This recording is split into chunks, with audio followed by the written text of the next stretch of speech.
राष्ट्रीय संस्कृत विश्वविद्यालय पक्षतः अद्य विजिलेंस अवेयरनेस वीक इत्यस्य कार्यक्रमस्य शुभारम्भः भवति। आरम्भे प्रार्थये अस्माकं कुलपतिमहोदयानां कृते पुष्पगुच्छ प्रदानेन मान्यानाम् अतिथीनां स्वागतं कुर्वन्तु।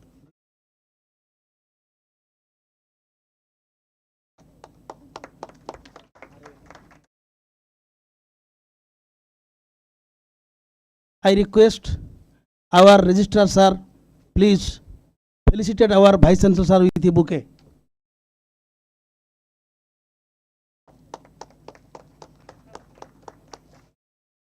सैकिक संकाय प्रमुखानां कृते प्रार्थये पुष्पगुच्छ प्रदानेन कुलसचिवानां कृते स्वागतं ज्ञापयन्तु इति।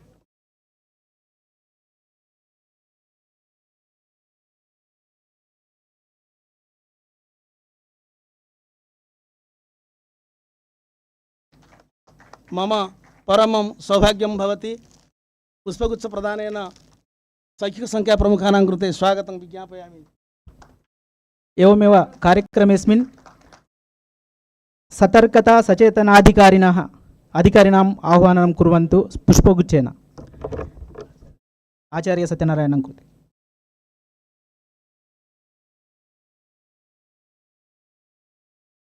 सत्यनारायण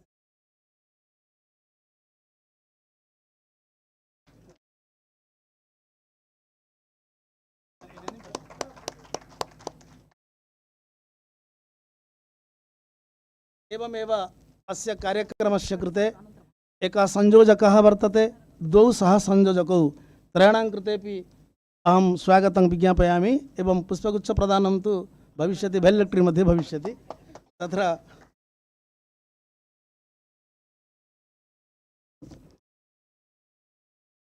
इतोपि 5 निमेषाः सन्ति, अतः शपथपाठतः पूर्वम् अहं संक्षेपेण स्वागतं निवेदयितुम् इच्छामि।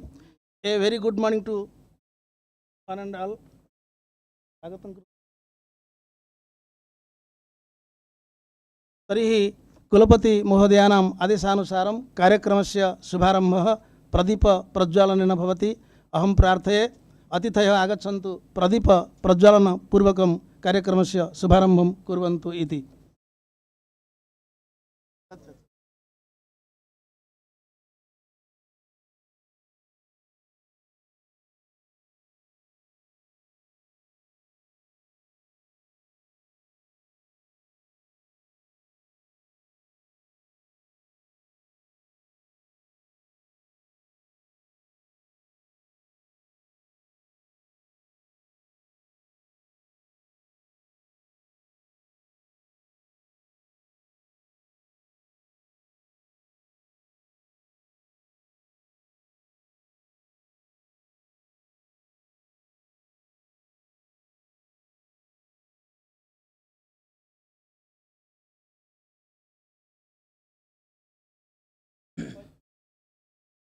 हरिः ओम ब्रह्मज्ञानं प्रथमं पुरस्ताद्विषीमतः सुरचो वेन आवह स बुद्ध्या उपमा अस्याविष्टाः सतश्च जोनिमसतश्च विवाह इदं विशुरुर्विचकरमेत्रे धानि दधे पदं सामूढमस्य पाग्गुं सूरे स्वाहा नमः संभवाय च मयो भवाय च नमः शंकराय च मयस्कराय च नमः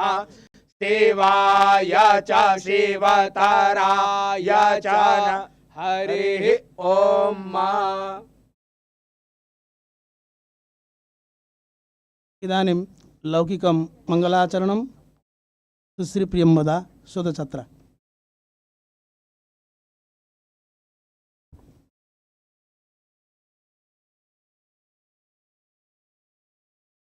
ब्रूहि मुकुन्देति रसने ब्रूहि मुकुन्देति रसने ब्रूहि मुकुन्देति रसने ब्रूहि मुकुन्देति रसने ब्रूहि मुकुन्देति केशव माधव गोविन्देति केशव माधव गोविन्देति कृष्ण आनन्द सदानन्देति कृष्ण आनन्द सदानन्देति ब्रूहि मुकुन्देति रसने ब्रूहि मुकुन्देति राधारमण हरे रामेति राधारमण हरे रामेति राजीवाक्ष घनश्यामेति राजीवाक्ष घनश्यामेति ब्रूहि मुकुन्देति रसने ब्रूहि मुकुन्देति रसने ब्रूहि मुकुन्देति रसने ब्रूहि मुकुन्देति अक्रूर प्रिय चक्रधरेति अक्रूर प्रिय चक्रधरेति हंस निरञ्जन हंस हरेति हंस निरञ्जन हंस हरेति ब्रूहि मुकुन्देति रसने ब्रूहि मुकुन्देति रसने ब्रूहि मुकुन्देति रसने ब्रूहि मुकुन्देति ब्रूहि मुकुन्देति ब्रूहि मुकुन्देति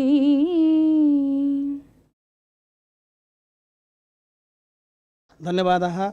अहं प्रार्थये अस्माकं विश्वविद्यालयस्य वित्ताधिकारिणः प्रोफेसर् राघवन् महोदयः कृपया आगत्य अत्र मञ्चम् अलङ्कुर्वन्तु इति। इदानीं शपथपाठः। Now we are going to integrate please for organization इति पत्रं भवतां कृते दत्तं please sir.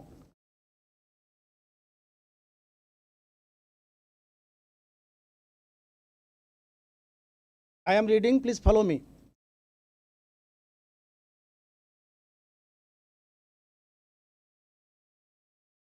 Sarve evam kuruvantu, please raise your hands. We believe that corruption has been one of the major obstacles to economic, political and social progress of our country. We believe that all stakeholders such as government, citizens and private sector need to work together to eradicate corruption.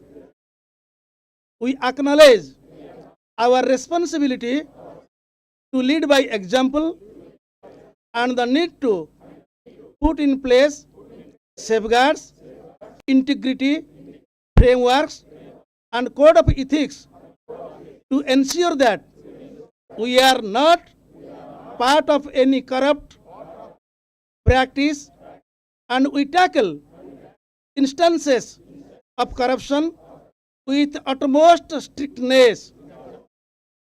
We realize that as an organization we need to lead from the front in eradicating corruption and in maintaining highest standards of integrity, transparency and good governance in all aspects of our operations. We therefore please that we shall promote ethical business practices and foster up a culture of honesty and integrity. We shall not offer or accept bribes.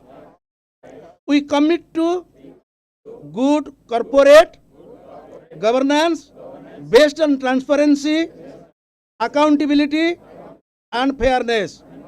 We shall adhere to relevant laws, rules, and compliance mechanisms in the conduct of business. We shall adopt a code of ethics for all our employees. We shall sensitize our employees of laws, regulations, etc. relevant to their work for honest discharge of their duties. We shall provide grievance, redressal, and whistleblower mechanism for reporting grievances and fraudulent activities. We shall protect the rights and interests of stakeholders and the society at large. Bharat माता की जय. इदानीं प्रार्थयामि अस्माकं dean एकाडेमिक् अफेर्स् महोदयः पुष्पगुच्छ प्रदानेन वित्ताधिकारिणां कृते स्वागतं ज्ञापयन्तु इति.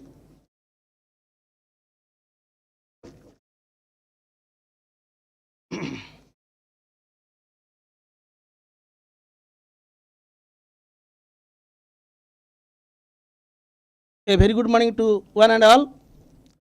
According to the Indian knowledge system, there is a saying, Chanakya Niti, Praja Sukhe Sukham Rajya, Prajanam tu hite hitam, Natma Priyam hitam Rajya, Prajanam tu Priyam hitam, Tasmat Nityothito Raja, Kuryad Arthanusasanam, Arthasya Mulamuthanam, Anarthasya Viparyayaha iti.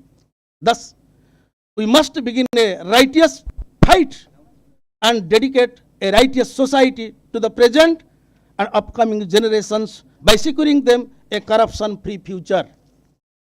As we begin Vigilance Awareness Week, on behalf of Government of India, Central Vigilance Commission and University Grants Commission, I extend warm welcome to everyone for gracing this esteemed program.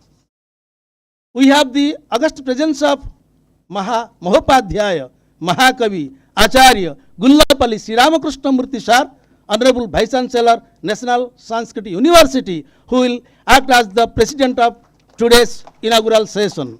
He is a great poet and famous as Vidyapita Kalidasa. Our Honorable Vice Chancellor has been phenomenal in extending his guidance to all of us and arranging such an event in a large scale.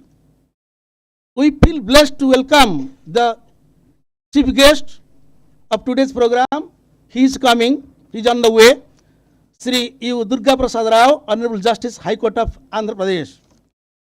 Sir, we are grateful for your august presence.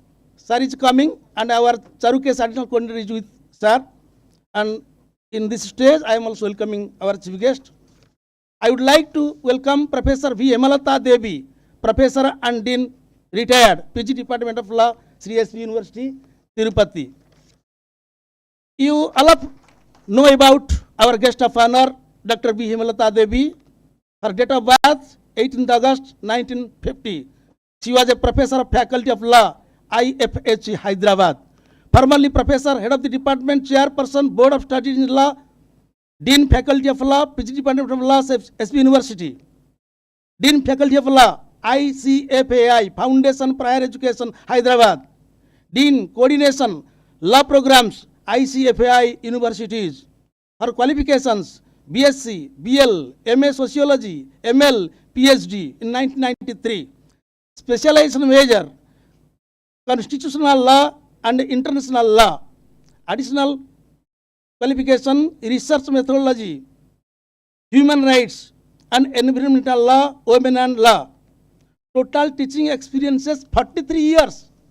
So we are so fortunate, such like guest of honor today, and experience as a professor 27 years, academic administrative experience 5 years, Dean, Faculty of Law, IFHE Hyderabad, Head of the Department 10 years, SBU, 5 years, IFHE, Dean Faculty of Law 11 years, Chairperson's Board of Studies 10 years, NSS Coordinator 1 year 7 months. I am so fortunate, I was also coordinator for 4 years of this university.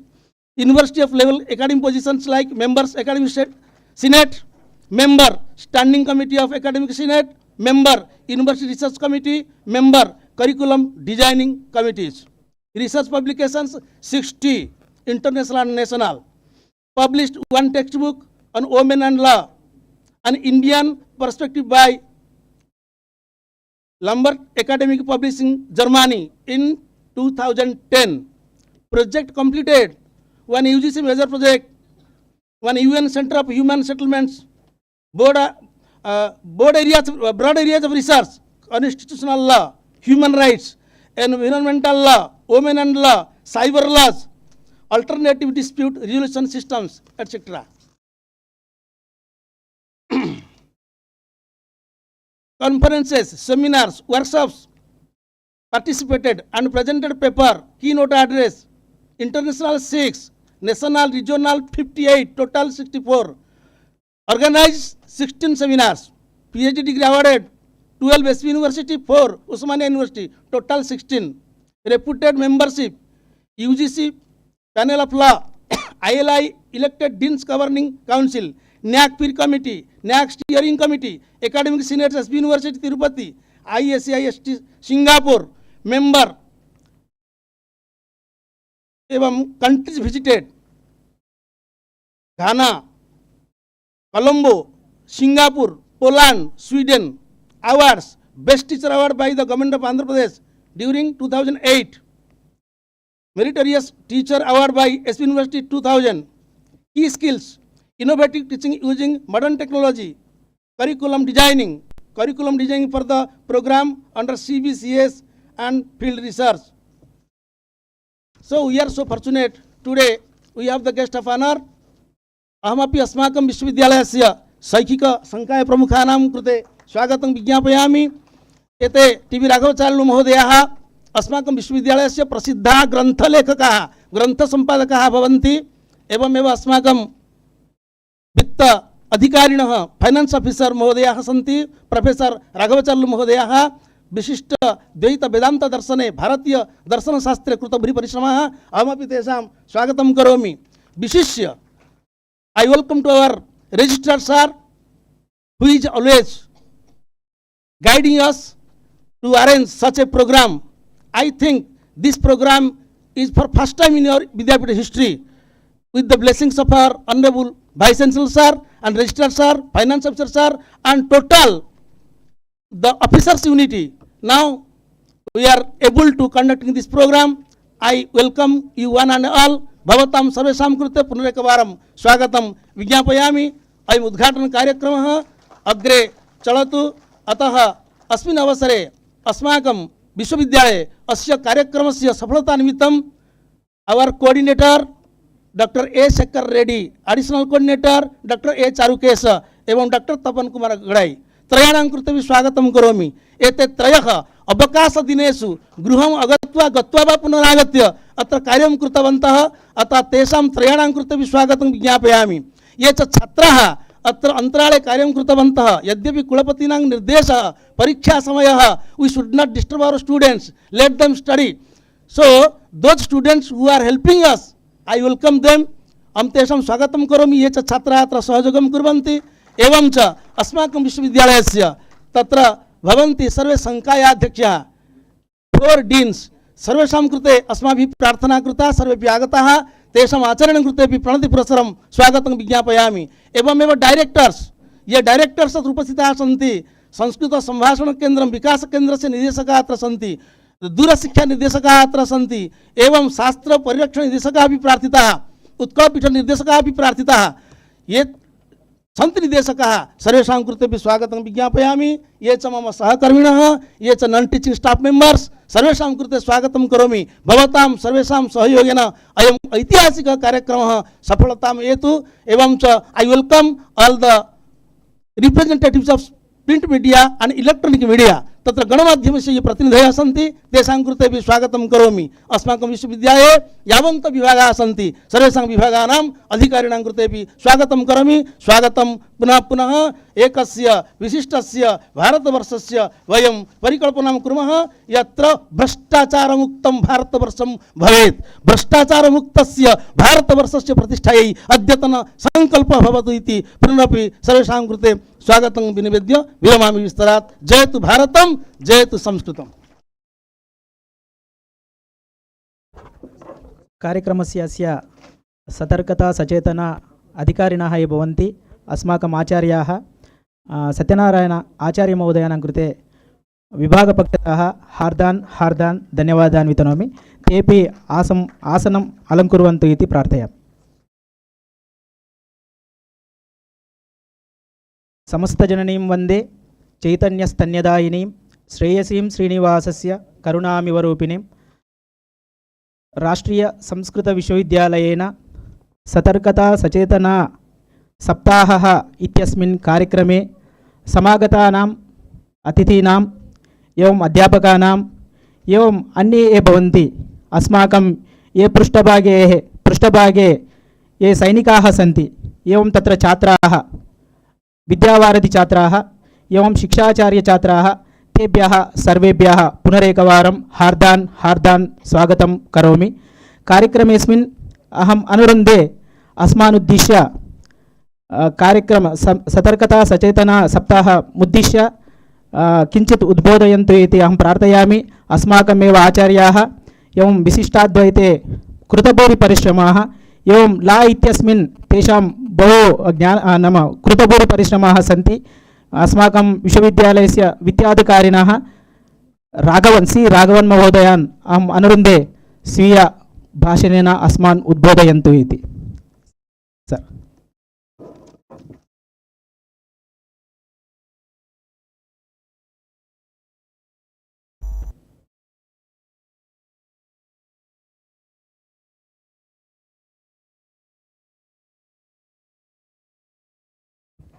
నమస్సభాయై సభాధ్యక్షాయై Shekhar Reddy తెలుగులో చెప్పమన్నారు అంటే non teaching వాళ్ళందరూ కూడా ఉన్నారు కాబట్టి సభకు నమస్కారములు. ప్రప్రథంగా మా యొక్క గురువుని అంటే నాకు ఎంఎల్లో ఆచార్య అన్నమాట, నాకు గైడ్గా ఉన్నారు ప్రొఫెసర్ హేమలతాదేవి గారు. వారి యొక్క ఉద్బోధనతోనే నాకు కొద్దిగా లా అబ్బింది. పర్సనల్ లాలో వారి దగ్గర చదువుకున్నాను, వారి గైడెన్స్ ఇచ్చారు. ఎంపవర్మెంట్ ఆఫ్ ది ఉమెన్ గురించి రాశాను. ప్రాచీన సంప్రదాయంలో ఏ విధంగా అయితే స్త్రీలు గౌరవింపబడ్డారు, ఈనాటి చట్టంలో ఏముంది అనే విషయాల్ని తెలుసుకొని రాసి వారి దగ్గర సమర్పించి ఎమ్మెల్యే పట్టా పొందాను. అది 20 సంవత్సరాల ముందర. వారికి మొట్టమొదట నా యొక్క నమస్కారాలు తెలియజేస్తున్నాను. తర్వాత భ్రష్టాచార విషయంలో 2 నిమిషాలు మాట్లాడతాను. ఏమంటే ఎక్కువగా దాని గురించి మాట్లాడితే మీరు భ్రష్టాచారులను చెప్పడానికి సరిపోతుంది. అంటే మంచివాళ్ళుగా ఉండడం అనేది చాలా కష్టం, దాన్ని తట్టుకోవడం ఇంకా చాలా కష్టం. అంటే గోరుని కట్ చేయడం, తలను కట్ చేయడం, రెండూ కట్ చేయడమే. కానీ తలని కట్ చేసేవారిని తలను కట్ చేసావే అంటే నువ్వు గోరుని కట్ చేసావే అంటారు. ఇది తప్ప అది తప్ప అని కాదు లోకం. కాబట్టి భ్రష్టాచారాన్ని పోగొట్టాలి అంటే వేదంలో ఉండే ఒక 2 విషయాలు చెప్పి ముగిస్తాను. భ్రష్టాచారం రాకుండా ఉండాలి అంటే ఏం చేయాలంటే వేదంలో సత్యం వద ధర్మం చర అని 2 విషయాలు చెప్పారు. ఎప్పుడు అబద్ధాలు చెప్పాలి అంటే భ్రష్టాచారం మనం చేస్తుండాలి. తప్పు చేస్తేనే అబద్ధం చెప్తాం. సత్యాన్ని మాట్లాడేటప్పుడు ఎప్పుడు కూడా భ్రష్టాచారానికి ఆస్కారం ఉండదు. ధర్మం చర అన్నారు. ధర్మ మార్గంలో వెళితే ఎక్కడ ఇలాంటి ఇచ్చిపుచ్చుకోవడాలు, క్విట్ ప్రోకోలు ఏమీ ఉండదన్నమాట. కాబట్టి ఈ రెండు వాక్యాల్ని, మన వేదవాక్యాల్ని, సత్యం వద ధర్మం చర అనే రెండు విషయాల్ని మనం పెట్టుకుంటే ఎటువంటి భ్రష్టాచారము ఉండదు. మనము తప్పు చేయనక్కర్లేదు, భయపడనక్కర్లేదు.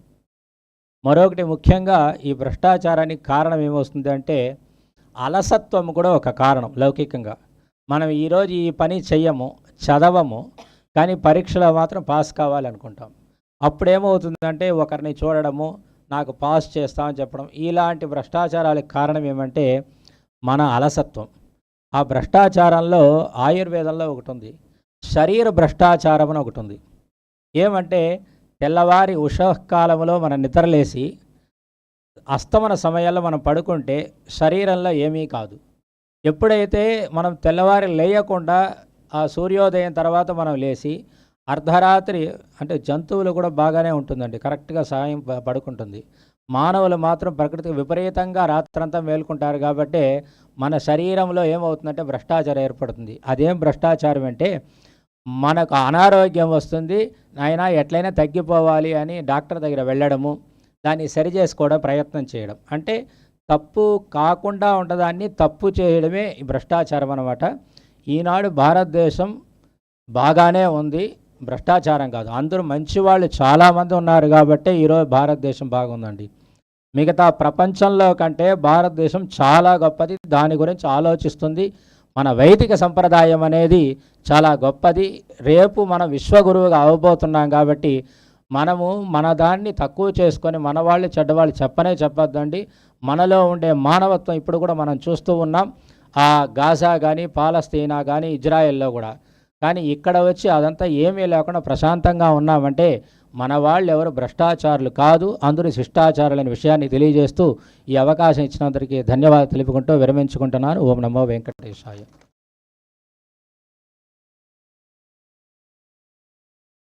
अस्मान् उद्बोधितवतेभ्यः రాఘవన్ మహోదయేభ్యः ధన్యవాదాः. ఏతేషాం ఆశయమేమస్తి, వీరు ఏం చెప్తున్నారంటే, ఒక కవి చెప్తాడు, అన్నంబు దొరికితే వస్త్రంబు పైగోరు, వస్త్రంబు దొరికితే వనితయు గోరు, వనితయు దొరికితే వాంఛ తనయుల గోరు, తనయులు దొరికితే ధనము గోరు, ధనము దొరికితే దండి గుర్రము గోరు, గుర్రానికొక ఊరు గుత్తగోరు, ఒకటి దొరికితే జీవుడు ఇంకొకటి గోరు, ఈ మాయ సంసార వారధి దాటలేక అంటాడు. అంటే మన ఆశలు అలా పెరిగిపోతున్నాయి కాబట్టి మన ఆలోచనలు, మన చింతనలు అలా ఉంటాయి అని చెప్పేసి వీరి యొక్క ఆశయాన్ని చక్కగా మనకు ఉద్బోధన చేయడం జరిగింది. వారికి కార్యక్రమ పక్షాన ధన్యవాదాలు తెలుపుతూ ఉన్నాను. క్రమేస్మిన్ అస్మాకమేవ ప్రియ ఆచార్యాः एवं कुलसचिवाः कमांडर चल्ला वेंकटेश्वर महोदय अनुरुन्धे स्वीय भाषणेन अस्मान् अनुगृह्णन्तु इति. Sir please.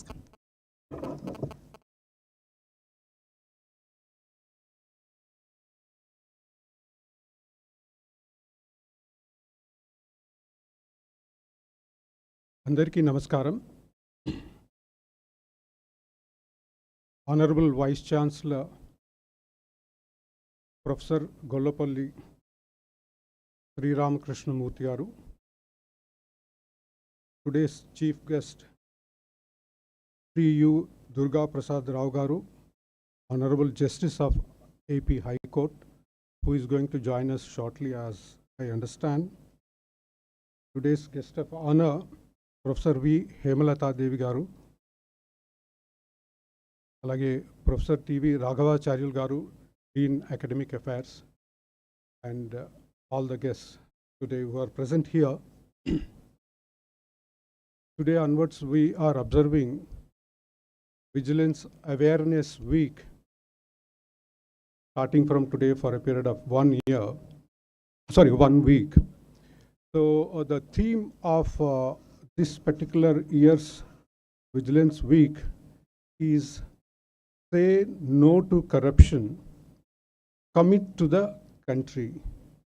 Say no to corruption. So what do we understand when we say corruption? I just wanted to learn from the students who are present here what exactly they understand when you say corruption. Can I have any of the students elaborate on the word corruption as you understand as a student? Can anyone from this side? Corruption माने क्या आपको लगता है? किसको corruption बताया जा सकता है? क्या हमारे देश में करप्शन है? अगर है तो किस तरह का करप्शन है? कोई भी बता सकते हैं. I just want participation of all of you rather than a monologue from this side. क्या करप्शन मतलब क्या होता है corruption? Can someone say so?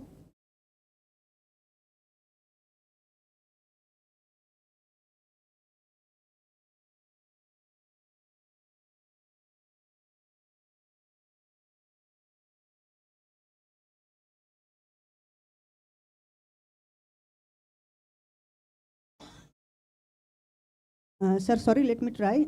Corruption normally, I understand, illegal activity. Actually, Okay. in any context which should not be done, Mhm. and for someone's own interest, if someone does something Mhm. and which is not fair for society, or for the first time in that context which is going to be done, if it is illegal, so that should be considered as corruption. Well said. Thank you. Can someone from this side? Corruption आपके मायने में क्या है? किसको corruption बोला जा सकता है? Anyone from the staff? Yeah, you can tell in any language.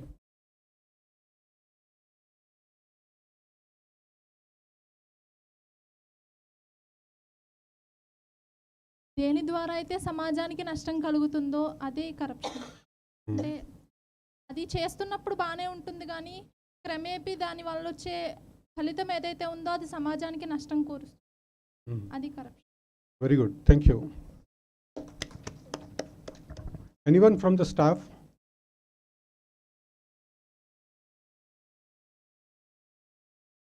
Well, this is no exam actually.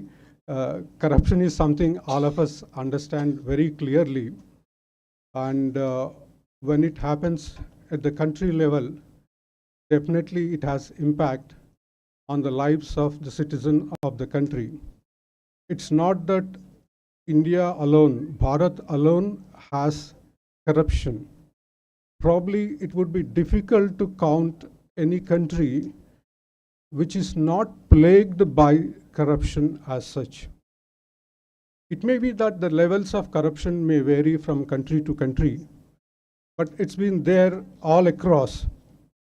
But the endeavor of the governments of these countries have always been to try and minimize the corruption. While one could always aim at eradication of corruption, which looks a far cry at this juncture, but at least to minimize is something which is what all of us try to do it. Once Rajiv Gandhi, the then Prime Minister, made a statement saying that for every 1 rupee which is meant to reach the needy, it's only 20 to 25 paisa reaches, remaining 70-75% of the money vanishes in transit, in a way indicating the level of corruption that existed at that point in time. But for the last 8-9 years, the current government has taken certain steps using the IT, like direct benefit transfer, which in a way eliminated the middlemen involved in the process of transferring the funds, so that what is supposed to reach the person reaches and reaches in time. So likewise, today's technology can help to mitigate this corruption to some extent. Then we have RTI, the Act RTI, which enabled the citizen to seek the information from the authorities and in a way check and make them accountable for what they are doing. So this is another mechanism which has been put put into practice, which is available to common citizen, to ensure that the corruption is to a level minimized. And as an institution, recently the Central Vigilance Commission has instituted something called independent external monitors.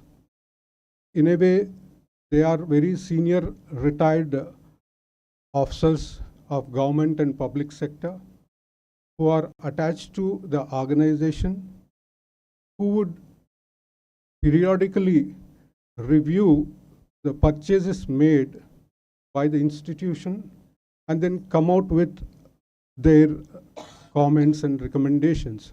So in a way, our university also has been nominated 2 of the independent external monitors who have been regularly meeting us and going through various procurements and the projects which we have undertaken, and have been assessing us in terms of the involvement of corruption, if at all, if not, whatever it is.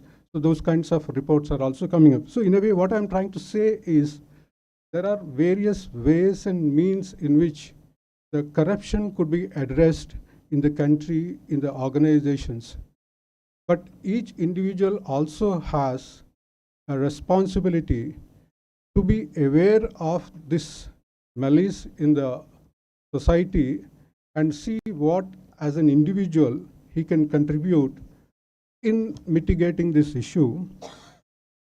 Most of the time, many of the individuals hesitate in lodging a complaint when an information is available with them, for the fear that their details may be disclosed and they may be put into difficulty in due course of time. But for your information, there is something called Public Interest Disclosure and Protection of Informal Resolutions 2004, PIDPI. So this ensures that the informers and their identities are maintained confidential. So for that, when you are lodging a complaint, what you need to do is put your complaint in its full form with all your details in the cover, inside the cover. In the external cover, you do mention PIDPI. Then the receiver knows the contents are not meant for public, they are supposed to be confidential, and it will be dealt accordingly. So there need not be any hesitation or fear on any of you to come up with, if there is anything identified or known to you which is suggestive of possible corruption, that can be brought to the notice of the authorities. Eventually the actions will be taken thereon. On a lighter note, most of the time what happens is we tend to shoot the informer rather than the information provided by the informer. That's because that's the easiest thing to do it. In order to pursue the complaint and then take it to its logical conclusion requires enormous effort on the part of the organization, establishment, individuals concerned. But I urge upon all those at the helm of affairs to see to that, don't take the short path. Please do pursue the complaint more than pursuing and shooting down the informer. That would in a way amount to doing injustice to the whole system and the country as such. So just try to keep that in mind. In one of the studies, the kind of corruption that exists in our country was estimated to be roughly about 62% of GDP. That's about 90 plus lakh crores of rupees exists in the form of black money. It's a kind of parallel economy that runs in the country, which is quite enormous. While we may not go by the exactness of the figures, but they are indicating of the enormity of the kind of black money and the corruption that exists in the country. If we were to see the corruption perception index amongst various countries in the world, we are in the top 20% of that list. that means the rate of corruption in our country is far, far higher than many of the countries in the world. So it's a cause of concern for each of you as individuals, and particularly the students, youngsters, to be aware of the level of corruption that exists in the country and see how you as an individual, how you people as groups could contribute in mitigating this particular issue. So likewise, I can go on many of these aspects connected with this. Thank you one and all for giving me this opportunity, and hope that each one of you will contribute your might in reducing the corruption. Thank you. ధన్యవాదాలు sir. వస్తుతः శిక్షాశాస్త్ర విభాగంలో questionnaire method అని చెప్పేసి ఒక method ఉంటుంది. అంటే మనం పాఠ యోజన రాసేటప్పుడు ప్రస్తావన కౌశలం అని చెప్పేసి ఉంటుంది. అంటే పిల్లల్ని పూర్వజ్ఞానం కోసం, అంటే ముందు ఏం తెలుసు, ఒక పాఠం చెప్పే ముందు పిల్లలకు ఆ పాఠం గురించి ఏం తెలుసు అనేటటువంటి క్వశ్చన్ చేస్తారు. అలాగే ఇలా క్వశ్చనేర్ మెథడ్తో స్టార్ట్ చేసినటువంటి మన కుల సచివులకు ఈ విశ్వవిద్యాలయం తరపు నుండి ధన్యవాదాలను తెలుపుకుంటున్నాను. ధన్యవాదాः. अस्मिन् कार्यक्रमे ये उद्बोधितवन्तः तेभ्यः विश्वविद्यालयपक्षतः धन्यवादाः. क्रमेऽस्मिन् अस्माकं संकायप्रमुखाः अत्र विराजन्ते टी.वी. राघवाचार्युलु महोदयः. तान् अहम् अनुरुन्धे अस्मान् उद्दिश्य किञ्चित् उद्बोधयन्तु इति.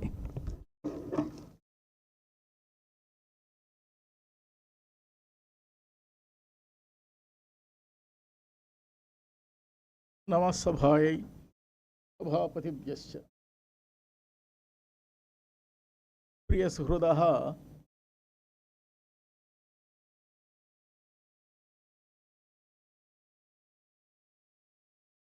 नीतिः शब्दः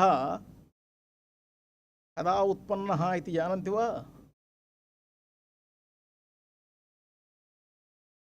रामायणे अस्माकम् आदिकाव्ये धर्मः धर्मः धर्मः इत्येव प्रयुक्तः. महाभारतकाले नीतिशब्दः अधिकतया प्रयुक्तः. धर्मस्य परिणामः एव नीतिः इति उच्यते. ततः परं धर्मप्रबोधने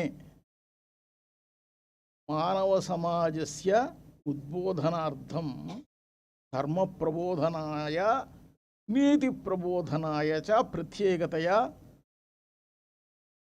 नीतिग्रन्थाः बहवः संस्कृतवाङ्मये समुत्पन्नाः. धर्मशास्त्रग्रन्थाः अपि बहवः सन्ति. किमर्थम् एते धर्मशास्त्रग्रन्थाः नीतिशास्त्रग्रन्थाः इत्युक्ते नीतेः संरक्षणार्थं, धर्मस्य संरक्षणार्थं, अविनीतेः निर्मूलनार्थं, अधर्मस्य दूरीकरणार्थं च अस्माभिः सुष्ठु ज्ञात्वा प्रवर्तनीयम् इति. वेदो किलो धर्ममूलं, वेद एव प्रमाणभूतः. धर्ममूलमेव, धर्मः एव मूलभूतः वेदेपि.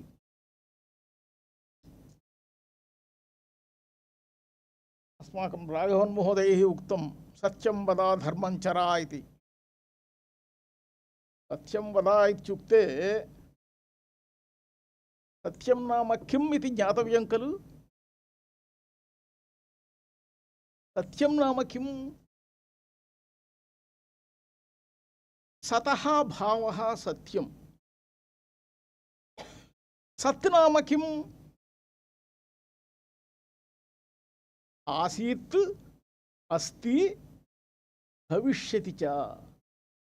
त्रिभुवनकालेषु अपि यत् स्थास्यति तदेव सत्यम्. एकस्मिन् समये स्थित्वा एकस्मिन् समये न भवति चेत् तत् सत्यं न भवति. सत्यं वद इत्युक्ते सत्यमेव वदामः. केचन रक्षकभटाः आगताः. अयि भो, भवान् अत्रैव स्थितः खलु इदानीम् इतः केचन गताः भवान् जानाति वा भवता दृष्टौ वा यदि गताः इति तेन सत्यं वक्तव्यं वा असत्यं वक्तव्यं वा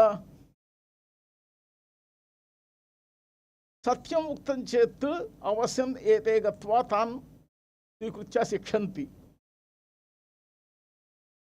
यदि तथा नोक्तं चेत् सत्यं ज्ञात्वा अपि च नोक्तम् असत्यं नोक्तं परन्तु सत्यं ज्ञात्वा अपि च नोक्तवान् इति उदेयुः अतः सत्यं ब्रूयात् प्रियं ब्रूयात् यदुक्तं चेत् इतरेषां प्रियं स्यात् तदेव वक्तव्यम् सत्यं वक्तव्यम् इत्युक्तं खलु सत्यं ब्रूयात् इत्युक्तं खलु सत्यं वद इत्युक्तं खलु तर्हि न ब्रूयात् सत्यम् अप्रियं यदि उक्तं चेत् यस्य कस्यापि अप्रियं स्यात् तर्हि तत् सत्यं न वक्तव्यम् अश्रुतम् इति वत् सोढव्यम् एवं प्रकारेण समयोचितरीत्या यस्मिन् समये यस्मिन् क्षेत्रे यस्मिन् काले यैः यद्वक्तव्यं तद्वक्तव्यं यद् न वक्तव्यं तद् न वक्तव्यं च एवं प्रकारेण जागरूकतया व्यवहरणीयम् तथा न ज्ञात्वा अहं सर्वदा सत्यमेव वदामि इत्युक्ते तदपि कष्टं स्यात् नष्टं स्यात् भ्रष्टं स्यात् नीतिः नाम नयतीति नीतिः नीङ् प्रापणे इत्यस्मात् धातोः नीतिः इत्युक्ते प्रापयति इत्यर्थः किं प्रापयति इत्युक्ते यत् प्राप्तव्यं तत् प्राप्नोति अस्माकं सर्वेषामपि अर्हः विद्यते यस्य कीदृशी अर्हः अस्ति तादृक् फलमेव आवश्यकम् अतः अधिकं फलं सः वाञ्छति चेत् तत् न समुचितम्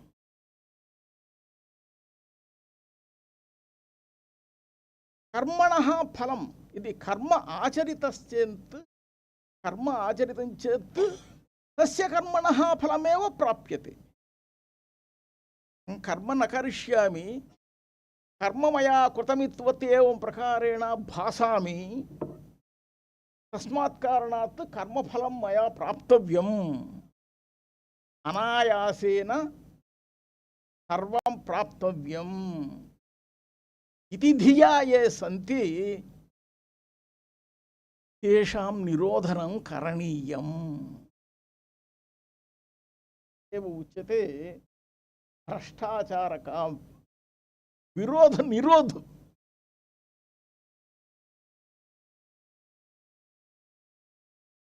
कर्तव्यं दैवमान्निकम् भगवता अस्माकं तु जन्म दत्तम् मातापितरौ भगवद्रूपिणौ प्रत्यक्ष दैव संदर्शनम् मातृदेवो भव पितृदेवो भव आचार्यदेवो भव अतिथिदेवो भव इति पूजनीयं खलु तेषामपि हिंसनं कृत्वा मया किमपि स्वीकरणीयं खादनीयम् इत्युक्ते तत्तु समीचीनं न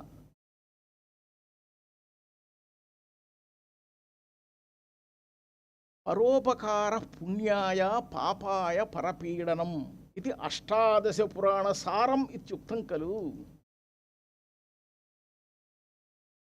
भवन्तः यद् जानन्ति तत् इतरेषां बोधनं कुर्वन्ति चेत् भवन्तः धन्याः भवेयुः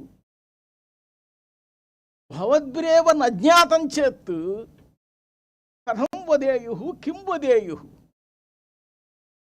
అహం తు వదిష్యామి వచనార్థమేవ ఆగచ్చామి ఉక్త్వా ఏవ అహం గచ్చామి ఇతివత్ నటనం నాటకం కుర్వంతి చేత్ సమాజస్య అభివృద్ధిః కథం స్యాత్.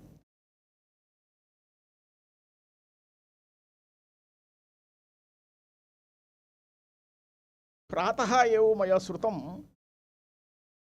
స్వాతంత్ర్యం వచ్చెనని సభలే చేసి సంబరపడగానే సరిపోదోయి అవినీతి బంధు ప్రీతి చీకటి బజారు అలముకున్న ఈ ఎటులిక సాగు కాంచవోయి నేటి దుస్థితి పరికించవోయి ఈ పరిస్థితి. ఇదానీం న ప్రాయः 50 వర్షేభ్యः పూర్వం సూచితవంతः. విమానాः గచ్చन्ति, धूमशकटयानानि गच्छन्ति, सर्वे अपि खादन्ति, सर्वे अपि जीवन्ति, सर्वे अपि एवं प्रकारेण वदन्ति. वाचकाः पाचकाः बहवः सन्ति, परन्तु यस्मिन् समये यत् करणीयं तत् कुर्वन्ति वा न वा. सुष्ठु पद्धत्या सम्पादयन्ति वा. सम्पादनं नाम किं? सम्यक् आपादनं सुष्ठु मार्गेण. सन्मार्गं नाम किं? सत्यं प्रियं हितं च यत् तन्मार्गं सन्मार्गं भवति. तस्मिन् मार्गे सन्मार्गे गच्छन्ति चेत् अविनीतेः अवकाशः एव न भवति. अतः वयं जानीमः, कष्टं जानीमः, नष्टं जानीमः, ज्ञात्वा अपि कष्टं त्यक्त्वा केवलम्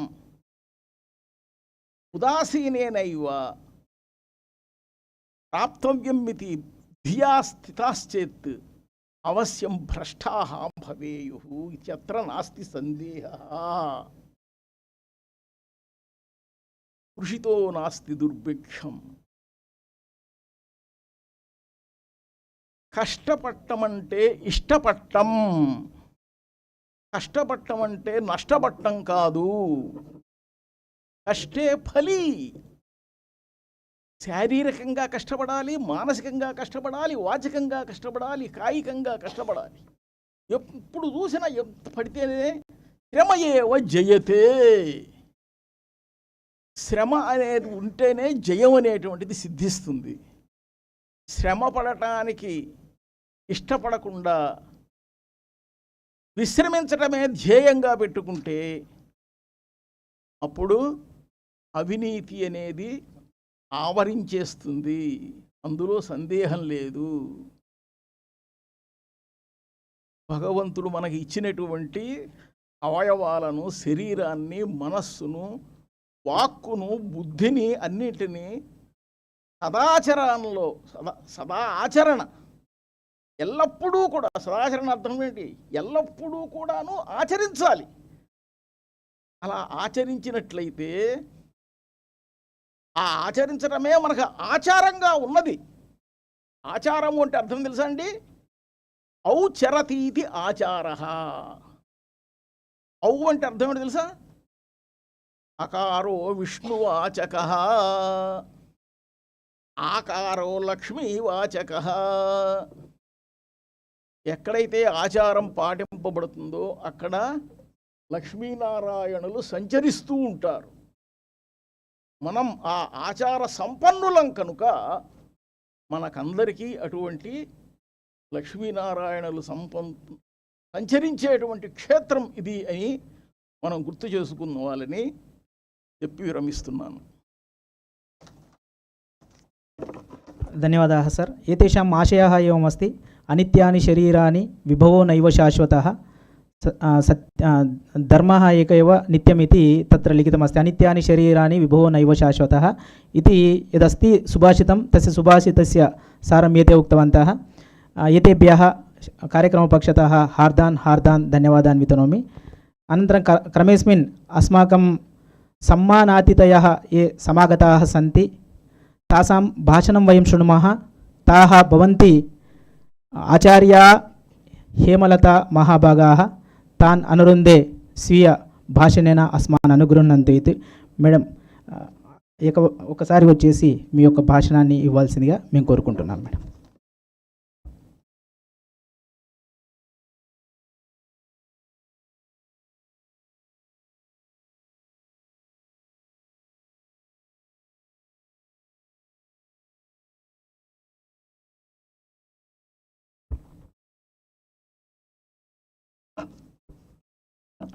తొలుతగా నమస్సుమాంజలి.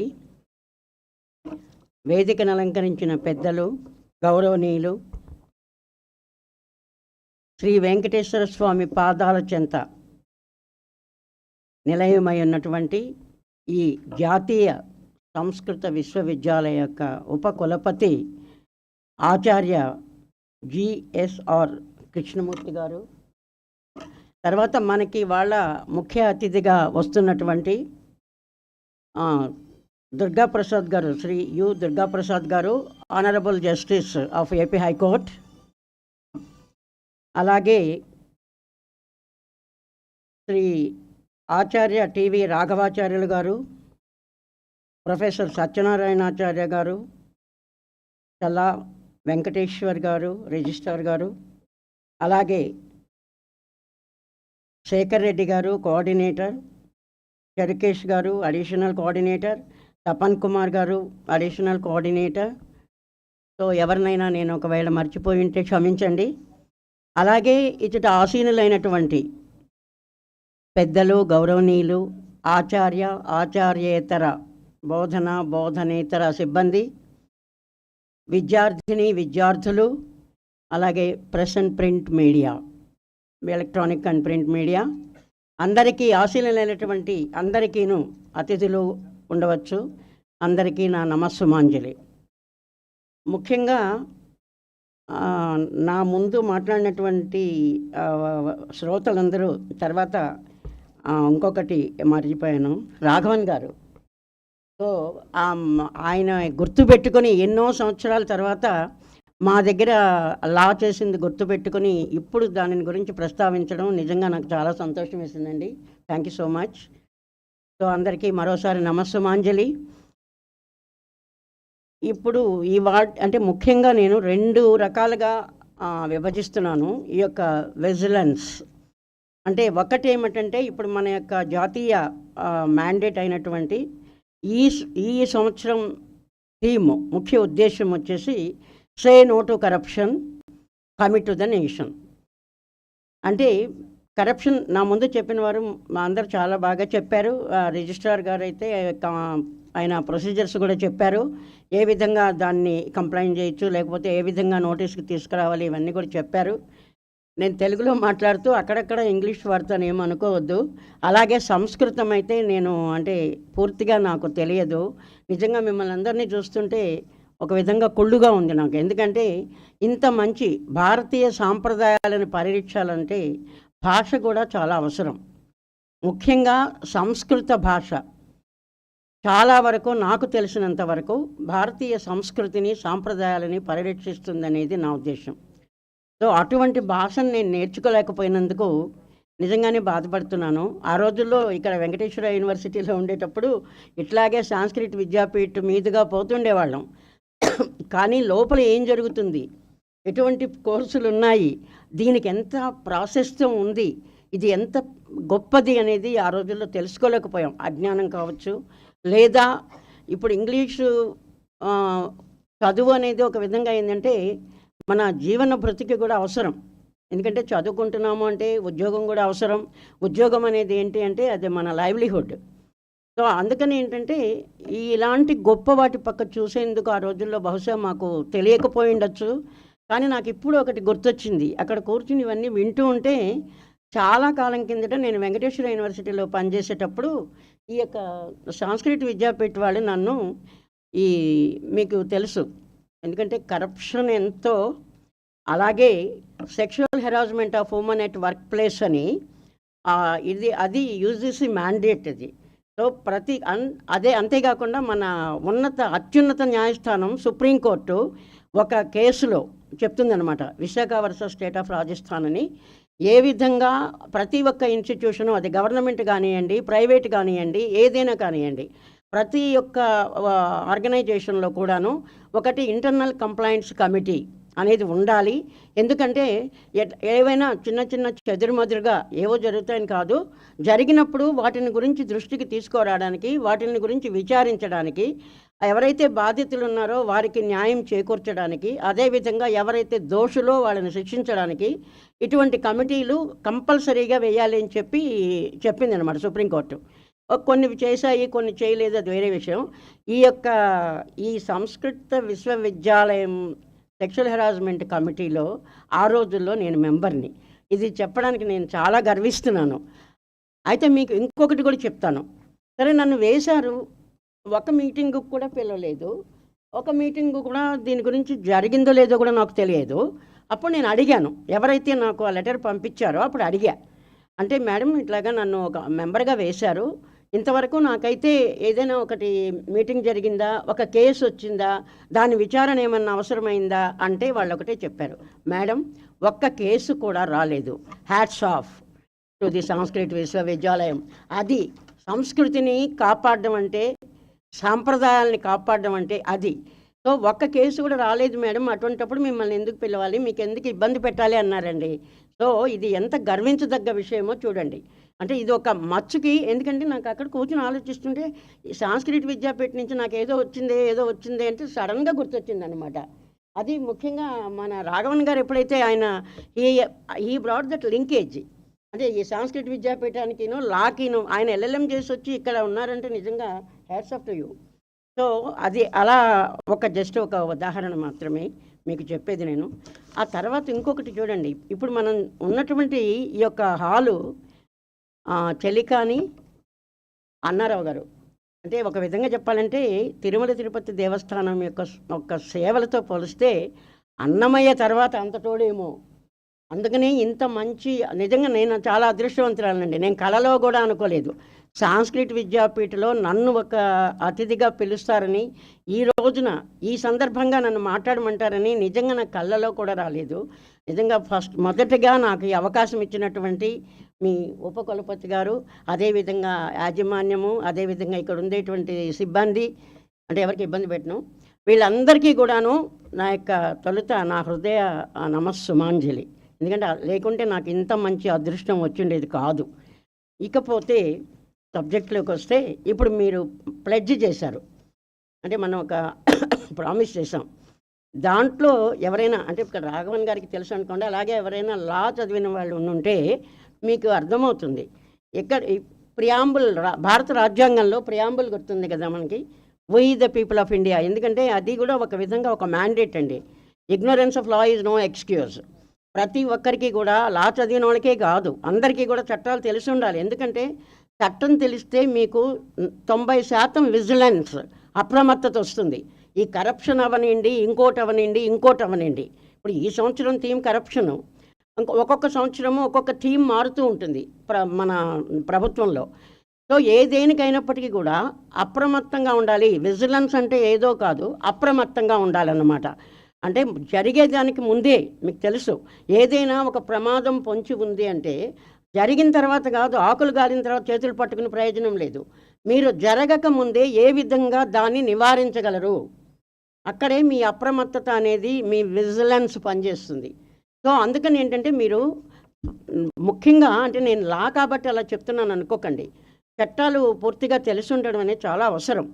ఎందుకంటే తెలియకపోతే మీకు ఎన్ని అన్యాయాలు జరిగినా, ఎవరికి ఎన్ని అన్యాయాలు జరిగినా కూడా మీరు ఎట్లా మనం ప్రొసీడ్ అవ్వాలి, ఏ విధంగా న్యాయం తెచ్చుకోవాలి, ఇలాంటివన్నీ మనకు తెలియదు. సో ఎప్పుడైతే ఇగ్నోరెన్స్ ఉంటుందో అప్పుడే మీకు అవేర్నెస్ అవసరం. సో ఎక్కడైతే మనకు తెలియదో విషయమో అక్కడే మీకు ఆ యొక్క అవగాహన కల్పించాలి. ఇప్పుడు ఇదేంది మనకి అవేర్నెస్ ప్రోగ్రామ్ ఎందుకు అవసరమైంది అంటే, చాలామందికి తెలియదు. ఇప్పుడు ఇవాళ థీమే తీసుకుంటే మీరు ఈ యొక్క కరప్షన్, ఇంత నా ముందు చాలామంది చక్కగా మాట్లాడారు. ఆ కరప్షన్ అంటే ఏందనేది నేను చెప్పవలసిన అవసరం లేదు. ఒక విధంగా అది అవినీతి చర్య అని చెప్పచ్చు. కాకపోతే చెట్టు ముందా విత్తనం ముందా అన్నట్టు ఇచ్చేవాడికి తప్ప తీసుకునేవాడికి తప్ప అంటే దానికి ఆన్సర్ లేదు మీకు. ఇది లంచగొండితనము అనేది చెడ్డదనేది చెప్తున్నాం. కాకపోతే ఏంటంటే అది ఎట్ట మొదలవుతోంది, ఎక్కడ ఎండ్ అవుతోంది, ఎవరు దీనికి బాధ్యులు, ఎవరికి వాళ్ళు. నా ఉద్దేశం అయితే అంటే ప్రభుత్వం చేసేది కాకుండా, ప్రభుత్వం యొక్క వివిధ యంత్రాంగాలు చేసేది కాకుండా ప్రజలు కూడా ఈ విషయంలో అప్రమత్తంగా ఉండండి. సో ప్రజలకు కూడా ఒక అవగాహన కల్పిస్తే ఈ థీమ్ పైన, సో వాళ్ళు కూడా ఏంటంటే విజిలెంట్గా ఉండి వీలైనంత వరకు ఈ యొక్క లంచగొండితనాన్ని రూపుమాపే యొక్క విధానంలో భాగస్వాములు అవుతారు అనేది ఉద్దేశం. కరెక్టే, ఉద్దేశం బాగుంది. కాకపోతే ఏమిటవుతుందంటే ఎక్కడ వస్తున్నదంటే నాకు తెలిసి ప్రతి మనిషి కూడా, ఇందాక ఎవరు నా ముందు మాట్లాడుతూ చెప్పారు, రాయల్ వేలో పోండి, అడ్డదారులు వద్దు. కరెక్ట్. అది మీరు ఎప్పుడైతే రాయల్ వేలో రాచమార్గంలో పోతారో మీకు అవసరం లేదు. మీ యొక్క ఛాన్స్ వచ్చినప్పుడు మీకు రావాల్సింది వస్తుంది. ఎప్పుడైతే మీరు అడ్డదారిన పోవాలనుకుంటారో అది ఏదైనా అవనియండి, అది ప్రభుత్వ రంగాలు కానివ్వండి, ప్రైవేట్ రంగాలు కానివ్వండి, బిజినెస్ కానివ్వండి.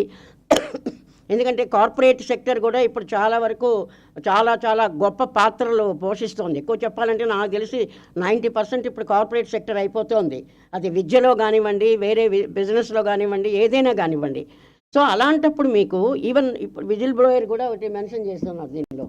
సో విజిల్ బ్లోయర్ సిస్టమ్ ఇట్లాంటి చోట్ల ఏంటంటే మనకు వచ్చేటువంటి అవకాశం వచ్చే వరకు మనం క్యూలో ఉందాము అని అనుకున్నప్పుడు ఈ యొక్క లంచగొండితనానికి అవకాశం లేదు. నువ్వు 10 మంది నీకన్నా ముందున్న వాళ్ళని దాటి నువ్వు ముందుకు పోవాలనుకుంటావో ఏదో ఒక రకంగా సంహారదర్, అది తప్పు. అప్పుడు ఏంటి, నీకు చాలా తొందరగా అన్నీ అయిపోవాలి. నిన్న పొట్టి ఇవాళ చదివేసి రేపొద్దున ఇంకోటి అయిపోయి చాలా అయిపోవాలి. అప్పుడే ఏదో ఒక రకంగా మార్గాలు వెతుకుతారు. సో అక్కడ ఏంటంటే మీకు ఎవరో 100లో ఒకడు తీసుకునేవాడు దొరుకుతాడు. వాళ్ళు కూడా ఏంది, పుట్టుకతో ఎవరు కూడా నేరస్తులు గారు. అది లంచగొండితనం అవ్వండి, ఇంకొకటి ఏమనండి. ఇందాక రాఘవన్ గారు చెప్పాడు, రాఘవాచార్యులు గారు చెప్పారు, గోరు కత్తిరించడం తల కత్తిరించడం. గోరు కత్తిరిస్తే మళ్ళీ వస్తుంది సార్, కానీ తల కత్తిరిస్తే రాదు. రాకపోగా అది మర్డర్ కిందకి వచ్చి ఇండియన్ పీనల్ కోడ్ 302 IPC కింద ఎత్తి, అంటే ఇంకా పనిష్మెంట్లు అన్నీ వద్దులేండి, ఇప్పుడు ఇది ప్యూర్లీ కాదు కాబట్టి. సో ఇప్పుడు మనకి రాజ్యాంగం ప్రియాంబుల్ చూసారంటే మీరు, we the people of India having solemnly resolved to constitute India into a socialist, democratic, secular republic, etc., and also to ensure justice, liberty, equality, fraternity, and integrity of the nation and dignity of the individual. So మీరు బాగా పరిశీలిస్తే మీ యొక్క ప్లెడ్జ్లో ఇవన్నీ ఉన్నాయి. అంటే ఇది ఈరోజు చెప్పడం కాదు, మనకి భారత రాజ్యాంగమే ఏనాడో నిర్దేశించింది. సో ఏ విధంగా ఉండాలి, ఏ విధంగా సమన్యాయం కావాలి, ఏ రకంగా మనము ఈ సమానత్వమే కాకుండా న్యాయపరంగా పోవాలి. న్యాయపరంగా పోవడం అంటే ఏంటి, అన్యాయంగా పోకూడదు. సో న్యాయపరంగా పోయావంటే నీకు లంచం అవసరం రాదు. అన్యాయంగా పోవాలంటేనే నీకు లంచాలు అవసరం అవుతాయి. లంచమే కాదు, ఏదైనా అడ్డదారి తొక్కేటువంటి అవకాశాలు ఉన్నాయి. సో న్యాయం, సమన్యాయం. అదేవిధంగా దేశం యొక్క ముఖ్యంగా ఇంటిగ్రిటీని కాపాడాలి. అది అందరి బాధ్యత. ఎందుకంటే రాజ్యాంగంలో మీరు పరిశీలిస్తే మనకు ఉండేటువంటి ప్రాథమిక హక్కులే కాదు, ప్రాథమిక బాధ్యతలు కూడా ఉన్నాయి. అంటే ఏమి అర్థము, మీరు హక్కు ఒకటి మనం ఎంజాయ్ చేసేసి బాధ్యత వదిలేయడం కాదు. సో ఈ నేపథ్యంలో మీకు భారతీయ సంస్కృతిని కానివ్వండి, భారతదేశం యొక్క ఆ ఇంటిగ్రిటీని, ఔన్నత్యాన్ని కాపాడాల్సినటువంటి బాధ్యత అందరి మీద ఉంది. అందుకని అందరూ కూడాను ఈ యొక్క ఏదైనా ఒకటి చెడు మార్గంలో జరుగుతోంది అన్నప్పుడు ప్రతి ఒక్కళ్ళు కూడా అప్రమత్తంగా ఉంటే, అందుకనే ప్రతి చోట కూడా మీకు పబ్లిక్ పార్టిసిపేషన్ అనేది అవసరమవుతోంది. ఇదొకటే కాకుండా మీకు చూడండి, పరిసరాల్లో పర్యావరణ పరిరక్షణలో కూడా ప్రజలందరినీ భాగస్వాములు చేయమని చెప్తున్నారు. సో ప్రజలని మీరు భాగస్వాములుగా చేస్తే వాళ్ళకి ఎప్పుడైతే తెలుస్తుందో, నువ్వు ఎంతసేపు అయినా కూడా ప్రభుత్వ పరంగానో లేదా ఇంకొక పరంగానో లేకపోతే కోర్టు పరంగానో పోలీస్ పరంగానో నువ్వు చెప్తున్నంతసేపు అర్థం కాదు. అది ఎవరో ఇచ్చేవాళ్ళు ఎవరో తీసుకునేవాళ్ళు ఎవరో, అదేమిటి లేబ్బా మనకెందుకు, మనకేం ఉందో అని అంటారు. అదే కానీ నిన్ను కూడా భాగస్వామ్యం చేసి చూడమ్మా చాలా జరుగుతున్నాయి ఇక్కడ, మీరేం కళ్ళు మూసుకుని పెళ్లి గద్ద పాలు తాగినట్టు తాగుతున్నట్టున్నారు, కొంచెం కళ్ళు తెరవండి. ఎందుకంటే అందరూ విజిలెంట్గా ఉంటే ఏదైనా కానివ్వండి, అది డౌరీ సిస్టమ్ అవని. ఇప్పుడు చూడండి వరకట్నం ఎప్పటి నుంచి మనకి చట్టం వచ్చింది, 1961లో వచ్చింది డౌరీ ప్రొహిబిషన్ యాక్ట్, తర్వాత అమెండ్మెంట్స్ కూడా జరిగాయి. కానీ ఈనాటికి కూడా ఎందుకు ఉంది అది అంటే సైలెంట్గా ఇచ్చేవాళ్ళు ఇస్తున్నారు, తీసుకునేవాళ్ళు తీసుకుంటున్నారు. అది కాదండి మేమేదో బిడ్డకు పెళ్లి చేయడం కోసం మేమేదో ఇచ్చుకుంటుంటే మధ్యలో మీకేం పని అని అడుగుతారు మాట్లాడేవాళ్ళు పోయి అడిగితే. కాదండి అది నేరం కదా అని అంటే అట్లనే ఏమవుతుంది ఇప్పుడు ఈ లంచగొండితనం అనేది కూడాను వాళ్ళ పని కోసం. ఇప్పుడు వాడికి కొన్ని కోట్ల ఆదాయం వచ్చేటువంటి ఒక పని ఉంది, ఓ 10 లక్షలు ఇస్తాడు, నీదేం పోయిందంటున్నారు. అంతేగాని అది ఒక సొసైటీ మీద సమాజం మీద ఒక రాచపుండు లాంటిది. ఇలాంటి ప్రాక్టీసెస్ కానీ డెవలప్ అయితే రేపొద్దున నీతి ఎక్కడ ఉంటుంది, న్యాయం ఎక్కడ ఉంటుంది, ఇవన్నీ కూడా ఆలోచించిన వాళ్ళకి అర్థమవుతుంది. కానీ మామూలు వాళ్ళకి ఏమంటుంది, ఏమైపోయింది బా మనకి కొన్ని కోట్లు వస్తుంది కదా వ్యాపారంలో. ఇప్పుడు మీకు ఇంకొకటి చిన్న ఉదాహరణ చెప్తాను. ఇప్పుడు మీకు పరిసరాల పరిరక్షణ ఉంది, పర్యావరణ పరిరక్షణకు ఒక చట్టం తెచ్చారు. ఆ చట్టంలో ఏంటంటే ఎవరైనా సరే ఒక ఇండస్ట్రీ స్థాపించాలి అంటే ఈ యొక్క రాబోయే కాలుష్యాలు, అంటే నువ్వు ఏ ఇండస్ట్రీ స్థాపిస్తున్నావో నీకు తెలుసు కదా, రాబోయే కాలుష్యాలని అరికట్టడం, అసలు ముందే ప్రివెన్షన్ లేదు, కనీసం వచ్చిన తర్వాతన్నా వాటిని అంటే ట్రీట్మెంట్ అంటాం, అంటే వాటిలో ఉండే విష పదార్థాలన్నింటినీ కూడా ఫిల్టర్ చేసి ఆ తర్వాతనే మీకు అది వాయు కాలుష్యం అవనండి, లేకపోతే నీటి కాలుష్యం అవనండి, ఏదైనా అవనండి, ఆ వ్యర్థాలన్నింటినీ కూడా నువ్వు బయటకు వదలాలి.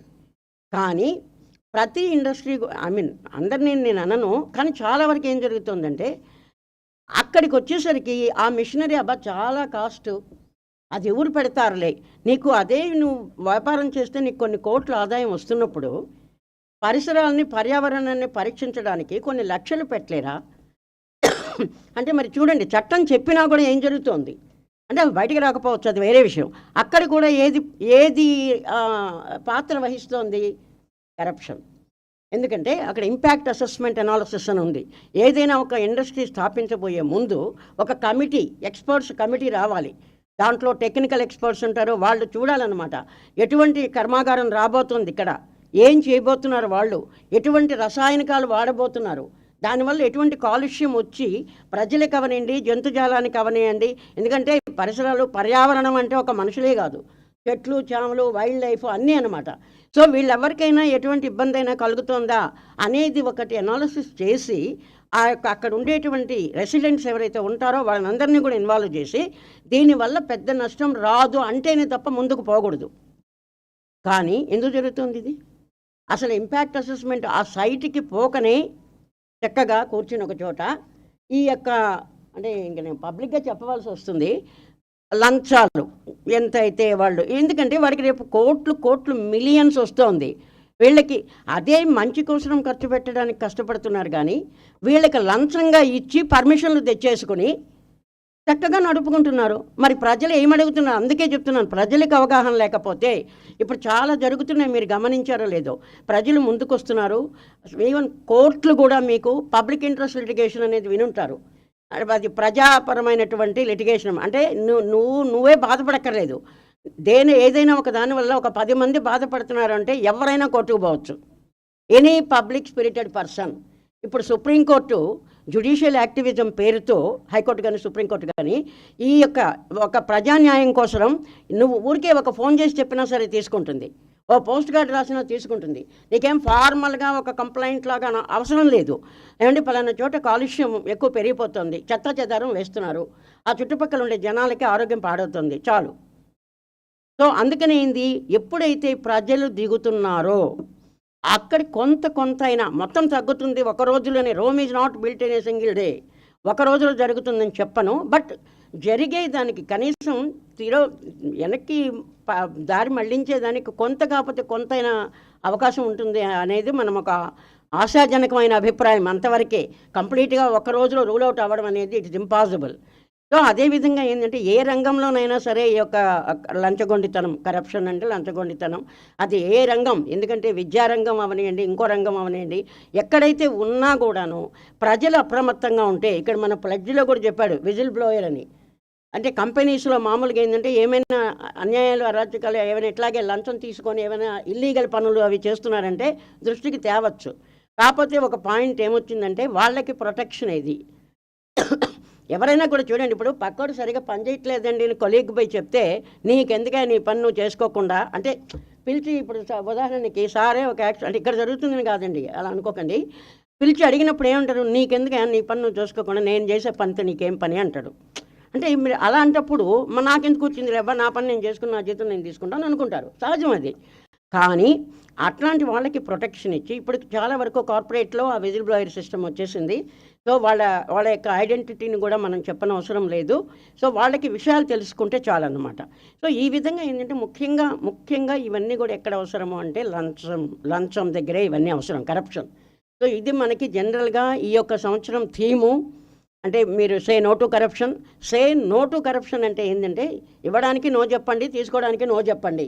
అంతేగాని తీసుకోవడానికి మాత్రమే నో చెప్పమని కాదు. ఇచ్చేవాడు ఉన్నంత వరకు తీసుకునేవాడు ఉంటాడు, తీసుకునేవాడు ఉన్నంత వరకు ఇచ్చేవాడు ఉంటాడు. సో చెట్టు ముందా విత్తనం ముందా, మీరు ముందు దేన్ని అరికట్టాలి? నన్ను అడిగితే ముందు ఇవ్వడం ఆపాలి. అరే నా పని అయినప్పటికీ అవుతుందబ్బా, నా కాగితాలన్నీ కరెక్ట్గా ఉన్నాయి, నా డాక్యుమెంట్స్ అన్నీ కరెక్ట్గా ఉన్నాయి, ఎందుకు లేట్ అవుతుంది చూస్తా, అవసరమైతే కోర్టుకు పోతా. అందుకని చెప్తున్నాను, ignorance of law is no excuse. అన్నీ ధైర్యంగా ఎప్పుడైతే నువ్వు ఉంటావో ఎన్ని రోజులు ఆపుతాడు నీ ఫైలు? 10 రోజులు ఆపుతాడు, 20 రోజులు ఆపుతాడు, అంతకన్నా లేదు కదా. కానీ నీకు తొందర ఎక్కువ, గబ 10 రూపాయలు ఇచ్చేసానా నా పని నేను చేసేసుకుంటానని ఉంటే, ఇచ్చేవాడు ఉంటే తీసుకునేవాడికి ఏమండి చేయదు. సో ఇలాగా మీరు ఈ యొక్క థీమ్ను బట్టి, ఇకపోతే నాది రెండవ భాగము కొంచెం త్వరగానే ముగిస్తాను సార్. రెండవ భాగం ఏంటంటే విజిలెన్స్ అనేది, అంటే అప్రమత్తత అనేది కేవలం ఏదో ఇప్పుడు మనకి గవర్నమెంట్ నిర్దేశించినటువంటి ఒక థీముకో లేదు ప్రభుత్వ పరంగా వచ్చేటి వాటికో కాదు. మీ యొక్క నిజ జీవితంలో కూడా విజిలెన్స్ అనేది చాలా అవసరం.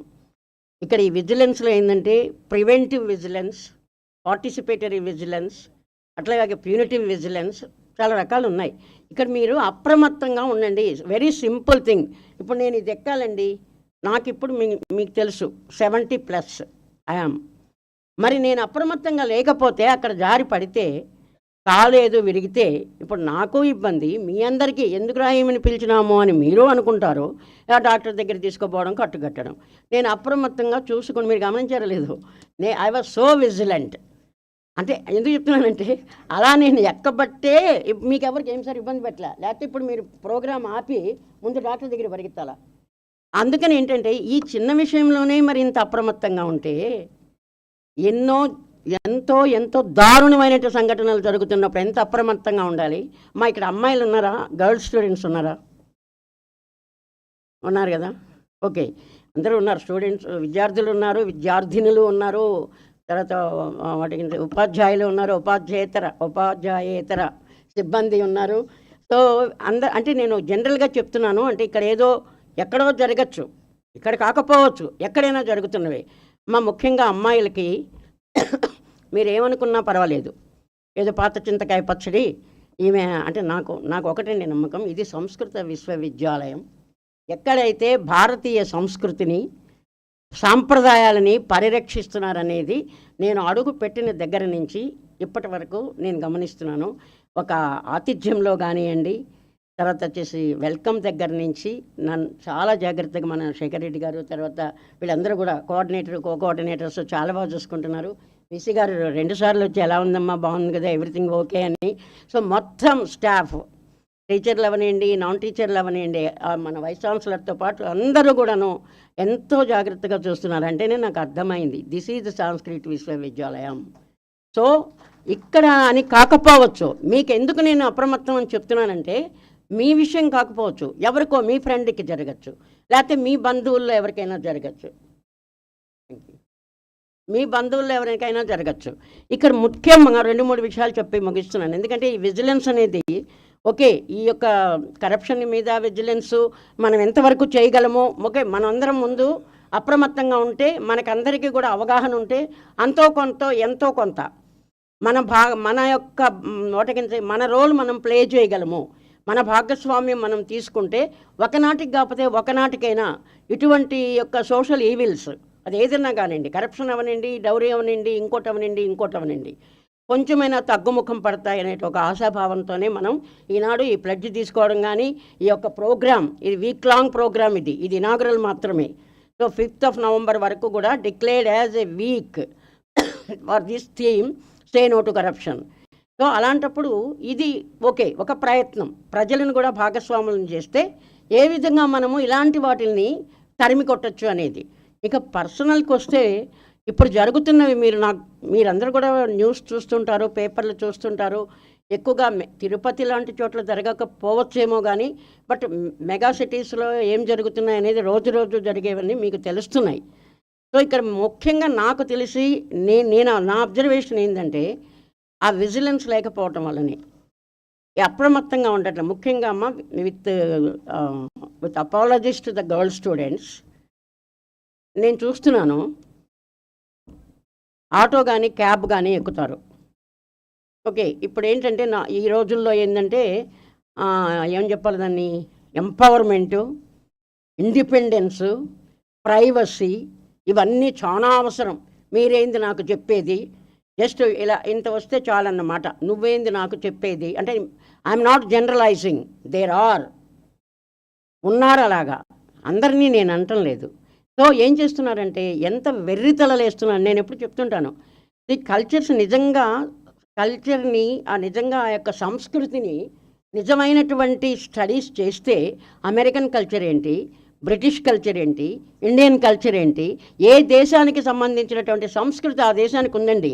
మీరు ఇండియన్ కల్చర్ మనం అన్ని చోట్ల ఉండాలని మనం కోరుకోకూడదు, అమెరికన్ కల్చర్ ఇండియాలో ఉండాలని మనం కోరుకోకూడదు. ఇప్పుడు మనకు జరుగుతున్నది ఏంటంటే నా ఉద్దేశం అటు పూర్తిగా అమెరికన్ కల్చర్ సంస్కృతి మీద అవగాహన లేదు, కొంతవరకు తీసుకున్నారు. ఇండియన్ మన భారతీయ సంస్కృతిని వదిలేశారు. అంటే అల్టిమేట్గా చెప్పాలంటే I'm dare enough to say that ultimately they are becoming cultureless. ఆ కల్చర్ లేదు, ఇది పోయింది, అది రాలేదు. నిజంగా చెప్పాలంటే ఎవరు చెప్పారంటే అమెరికన్ కల్చర్ వాళ్ళ కల్చర్ని వాళ్ళ దేశానికి సంబంధించినటువంటి వాళ్ళ కాలమాన పరిస్థితులను పరిశీలిస్తే మీరు బ్రహ్మాండమైనటువంటి సంస్కృతి అది. మనం ఏదో ఒక యాంగిల్ మాత్రమే తీసుకుని, అంటే ఓపెన్గా చెప్తున్నానమ్మా, బట్టలు వేసుకునే విషయంలో ఎస్పెషల్లీ అమ్మాయిలు అంతవరకే తీసుకుంటున్నారు. కానీ నిజమైనటువంటి అక్కడ ఉండేటువంటి సంస్కృతి ఏంటో మనం అవగాహన చేసుకున్నామా, లేదు. సరే మన సంస్కృతి ప్రకారంగా చెప్పామనుకోండి, అమ్మో ఇప్పుడా ఏంది 6 గజాలు చీర కట్టుకుని కొంగు కప్పుకుని, అంటే అదేదో చేయకూడని పని అన్నట్టు, అదేదో కరప్షన్ లాగా అని ఫీల్ అవుతున్నారు అనమాట. సరే ఓకే, మీరు క్షేమంగా ఉండగలిగినంత వరకు, మీరు బయటికి వెళ్ళి క్షేమంగా తిరిగి ఇంటికి వచ్చినంత వరకు ఎంత వెర్రితలలు వేసినా పర్వాలేదు. కానీ ఏం జరుగుతోంది ఇప్పుడు, ఎందుకంటే దీని మీద అండి చాలా ఇందాక సార్ చెప్పారు, ఉమెన్ అండ్ లా మీద కూడా నేను ఒక బుక్ పబ్లిష్ చేశాను. ఇక్కడ ఏమవుతుందంటే ఎంపవర్మెంట్ అనేది ఎప్పుడు వస్తుంది, సెక్యూరిటీ తర్వాతనే. ముందు మీకు రక్షణ ఉంటే తర్వాత మీ ఎంపవర్మెంట్ అనేది ఎప్పుడూ కూడా విచ్చలవిడితనం కాదు. దానికి ఒక అర్థం ఉంది. ఆడ మనిషి, అమ్మాయి కానివ్వండి, స్త్రీ కానివ్వండి, ఒక వాళ్ళకంటూ నిర్దేశించినటువంటి కొన్ని ఏం చెప్పాలి నైతిక విలువలు, వాటిల్ని మీరు ఫాలో అవుతూ మీరు ఏదైనా చేసుకోవచ్చు, దానికి ఎవరు కాదంటం లేదు. So we are not curtailing your freedom, we are not curtailing your independence or whatever your empowerment. కానీ విషయం ఏంటంటే ముందు మీరు సెక్యూర్గా ఉన్నారా, మీరు బయట కదులుతున్నారు అనగానే you should be very very vigilant. నేను చూశానమ్మా, తిరుపతి హైదరాబాద్లో జరిగింది ఒక ఇష్యూ. ఆ అమ్మాయి ఎక్కింది సెల్ ఆన్ చేసింది.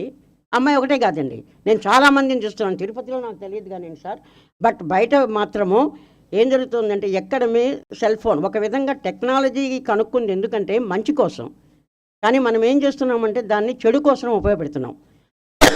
కంప్లీట్గా మానవ సంబంధాలు దెబ్బతిన్నాయి, మనిషి మాట్లాడుకోరు. నేను చూసాను కదా ఎయిర్పోర్ట్లో ఇద్దరు నిలబడుకొని ఉంటారండి, భార్యాభర్త కూడా, సారీ ఏమనుకోకండి. ఆమె పాటికి ఆమె సెల్లు చూసుకుంటుంటుంది, ఆయన పాటికి ఆయన సెల్లు చూసుకుంటుంటారు. ఎందుకండి ఇంకా విడివిడిగా ప్రయాణాలు చేస్తే పోలా? మీరు గమనించడం లేదండి ఎంత ప్రమాదం పొంచి ఉందో.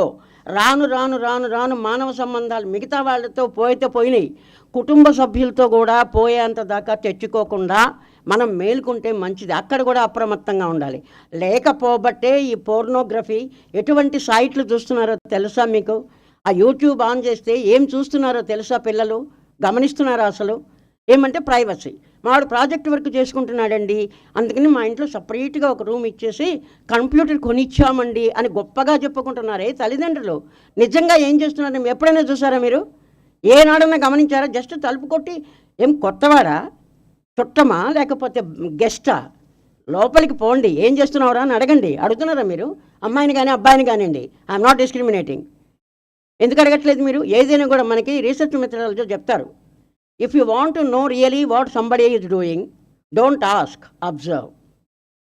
మరి ఎందుకు అబ్జర్వ్ చేయండి? వాడు ఇంత ఆనెస్ట్గా చెప్తుంటే, mummy don't disturb me mummy, నేను చాలా రేపే సబ్మిట్ చేయాలి నేను ప్రాజెక్ట్ అంటే, అయ్యో పాప నాన్న టీ తాగుతావా, పాలు తాగుతావా, హార్లిక్స్ తాగుతావా అని చెప్పి ఇంకో కప్పుతో తెచ్చిచ్చి ఓకే అంటాడు. వాడు ఏం చూస్తున్నాడో నీకు తెలుసు? అసలు ఎంత పాడవుతున్నాడో తెలుసా నీకు? అది అమ్మాయి అవనండి అబ్బాయి అవనండి. ఈ సెల్ ఫోన్ అమ్మ ఎక్కి కూర్చుని ఆన్ చేసింది అమ్మాయి, ఎటు తీసుకెళ్తున్నాడో కూడా తెలియటం లేదు. వాడు వ్యూ మిర్రర్లో చూస్తున్నాడు. ఒకటి గుర్తుపెట్టుకోండి. అచ్చా, తెలుగు రాని వాళ్ళు ఉన్నారా? Wonderful. Okay okay okay. So one day one girl actually she got in to the cab and she wanted to go somewhere. So what she did, immediately the moment she got into the cab, she started speaking to her boyfriend. See, when a girl, because I am 70-year-old, I have children, daughters-in-law, grandson and granddaughter also. So I don't hesitate. See, if you observe, when a girl is speaking to the boyfriend, what is the body language? What are the facial expressions? How she, because that driver is observing from the view mirror, that rear view, then I don't know exactly.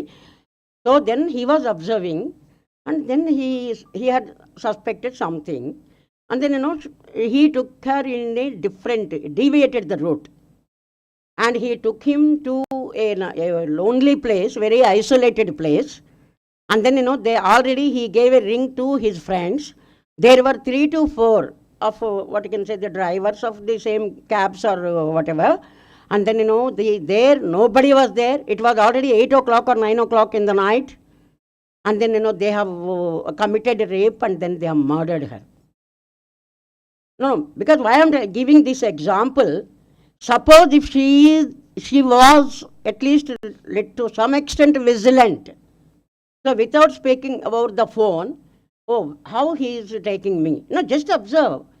See, if you are observing the surroundings and if you are not in the phone, because total involvement, that too when speaking to a boyfriend, I'm sorry to say this. So she didn't have any conscience. See, otherwise, easily she could have avoided that. So because, why you are taking this way? This is not the correct route. At least, if you open your mouth, that fellow will at least, be afraid of. When you are silent and just speaking to the phone, then he took that advantage. So that is only one example. So there are many, what you can say, the things are happening. So my humble request, please be cautious. That is the prevention. So the cautiousness for the coming danger or any difficulty. So if you can try, be cautious and avoid that, wonderful. Because after happening, the punitive is there. See, if you punish that culprit also, what is that you are going to gain? The life you cannot get back the life.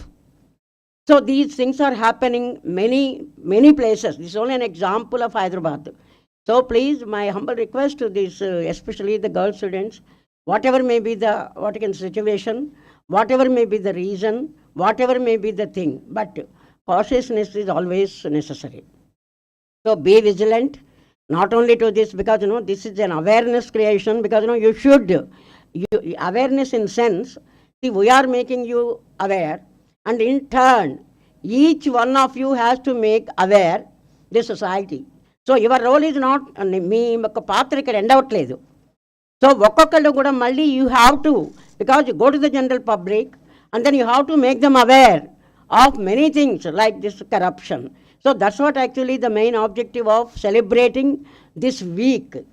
So that is actually be aware and be vigilant.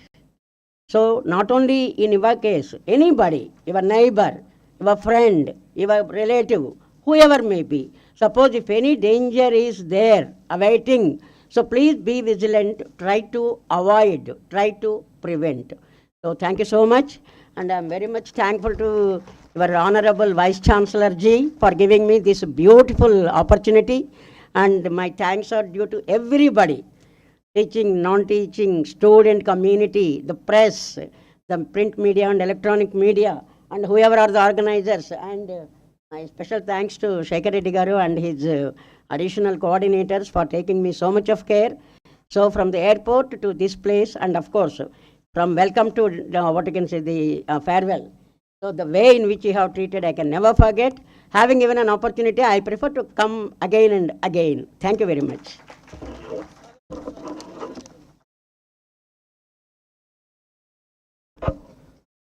ఒక అద్భుతమైనటువంటి సందేశాన్ని మనకు అందించారు madam గారు.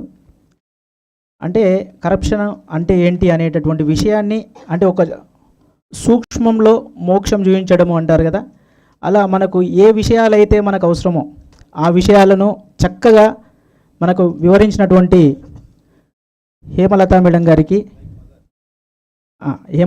గారికి హృదయపూర్వకంగా ధన్యవాదాలు. మహోదయాయాः ఆశయः ఏవమాసీత్ పూర్వం सा सर्वत्रापि कार्यं कृतवती. नाम यत्र यत्र तस्याः BOS मेम्बर् वा भवतु, यत्र यत्र सा गतवती तत्र सर्वत्रापि भिन्न भिन्न बिहेवियर् एटिट्यूड् भवति. किन्तु अस्माकं विश्वविद्यालये तादृशं किमपि न दृष्टवती. नाम प्रथमवारम् अस्माकं विश्वविद्यालयम् आगतवती. तर्हि अत्र आगत्य अहं बहु आनन्दम् अनुभूतवती. मम अत्र विश्वविद्यालयस्य दर्शनेन बहु एतदभवत्, आनन्दमभवत्, आनन्दं जातं. तर्हि तादृशस्थले अहमस्मि. तादृशानां कृते तथा उक्तवती मैडम् अस्माकं विश्वविद्यालयविषये. ताभ्यः कार्यक्रमपक्षतः हार्दान् धन्यवादान् वितनोमि. क्रमेऽस्मिन् अस्माकमेव आचार्याः, मद्गुरवः, ज्येष्ठाः आर् चन्द्रशेखर महोदयान् अनुरुन्धे स्वीय भाषणेन अस्मान् उद्बोधयन्तु इति.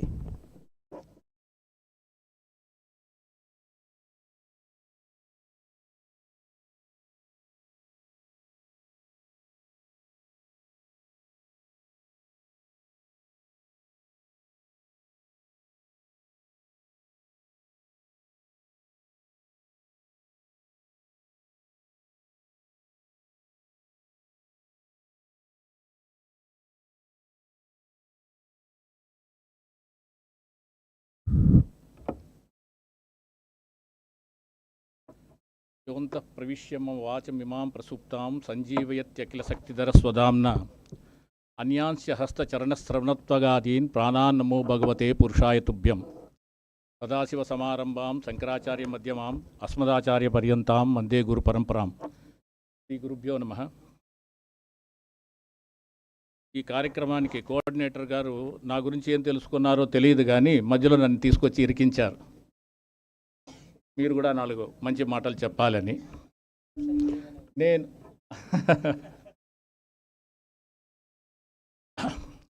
ముఖ్యంగా ఎంఎల్ చేసిన వారు ఉన్నారు, రమాదేవి మేడం గారు కానీ, అలాగే మన విద్యాపీఠం యొక్క న్యాయవాది రాఘవన్ గారు, పెద్దలందరూ కూడా ఆసీనులై ఉన్నారు. వారి ముందు నేనేం మాట్లాడాలో కూడా నాకు తెలియదు, కానీ సాహసం చేసి 4 మాటలు చెప్పాలనుకుంటున్నాను. सब जाके मिला उनको, सर हमको क्यों दिया गया है, हम कैसे करेंगे, ये चीफ विजिलेंस ऑफिसर का बहुत कुछ काम है.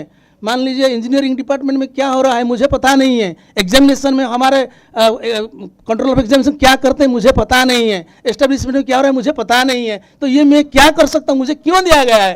तो रजिस्ट्रार साहब ने कहा ऐसा नहीं है, आप इसको संभाल सकते हैं, पूरा ऑफिस आपके साथ है, पूरा एडमिनिस्ट्रेशन आपके साथ है, आप इसको लीजिए और हम लोग आपके साथ हैं. वो मुझे समझाए. मुझे तो और एक मिला था प्रोक्टर, कुलानुशासक. 2 साल तो चला गया कोरोना में. जब यूनिवर्सिटी का ओपन हुआ धीरे धीरे हम भी प्रशासन से निवेदन किए हैं कुलानुशासक का क्या काम है. तो फॉर्मर वाइस चांसलर को मैं जब मैसेज किया सर मुझे क्यों दिया गया है, उसने उत्तर दिया है, लिखा है भवान एतदर्थम योग्य अस्तु. ठीक है, अगर मैं योग्य हूँ कि बच्चों को कैसे संभालना है, क्योंकि बच्चों के साथ हमारी मित्रता है. जितने भी बच्चे आए थे, मैं तो निवेदन करूँगा मैडम जी से, 2007 में यहाँ आया, यहाँ की छात्र संख्या बहुत कम थी.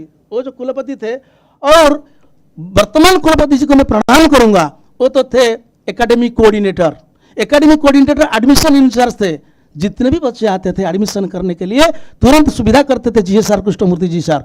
और उसी साल हम 800 स्टूडेंट को हम लाए थे, तो हमारी छात्र संख्या 1200 हो गया, जबकि 600 था। राघवन जी भी यहाँ है, वो हमेशा कहते थे विद्यार्थी को बुलाओ, हर एक शास्त्र विभाग में विद्यार्थी का एडमिशन कराओ। 2007 to 2012 5 साल तक हम विद्यार्थी को लाए थे यहाँ। बाद में विद्यार्थी अपने आप आ रहे हैं, हमको एडवर्टाइजमेंट देना नहीं पड़ता है, स्पॉट एडमिशन करने के लिए हम नहीं जाते हैं, नहीं तो पहले हम स्पॉट एडमिशन करने के लिए जाते थे।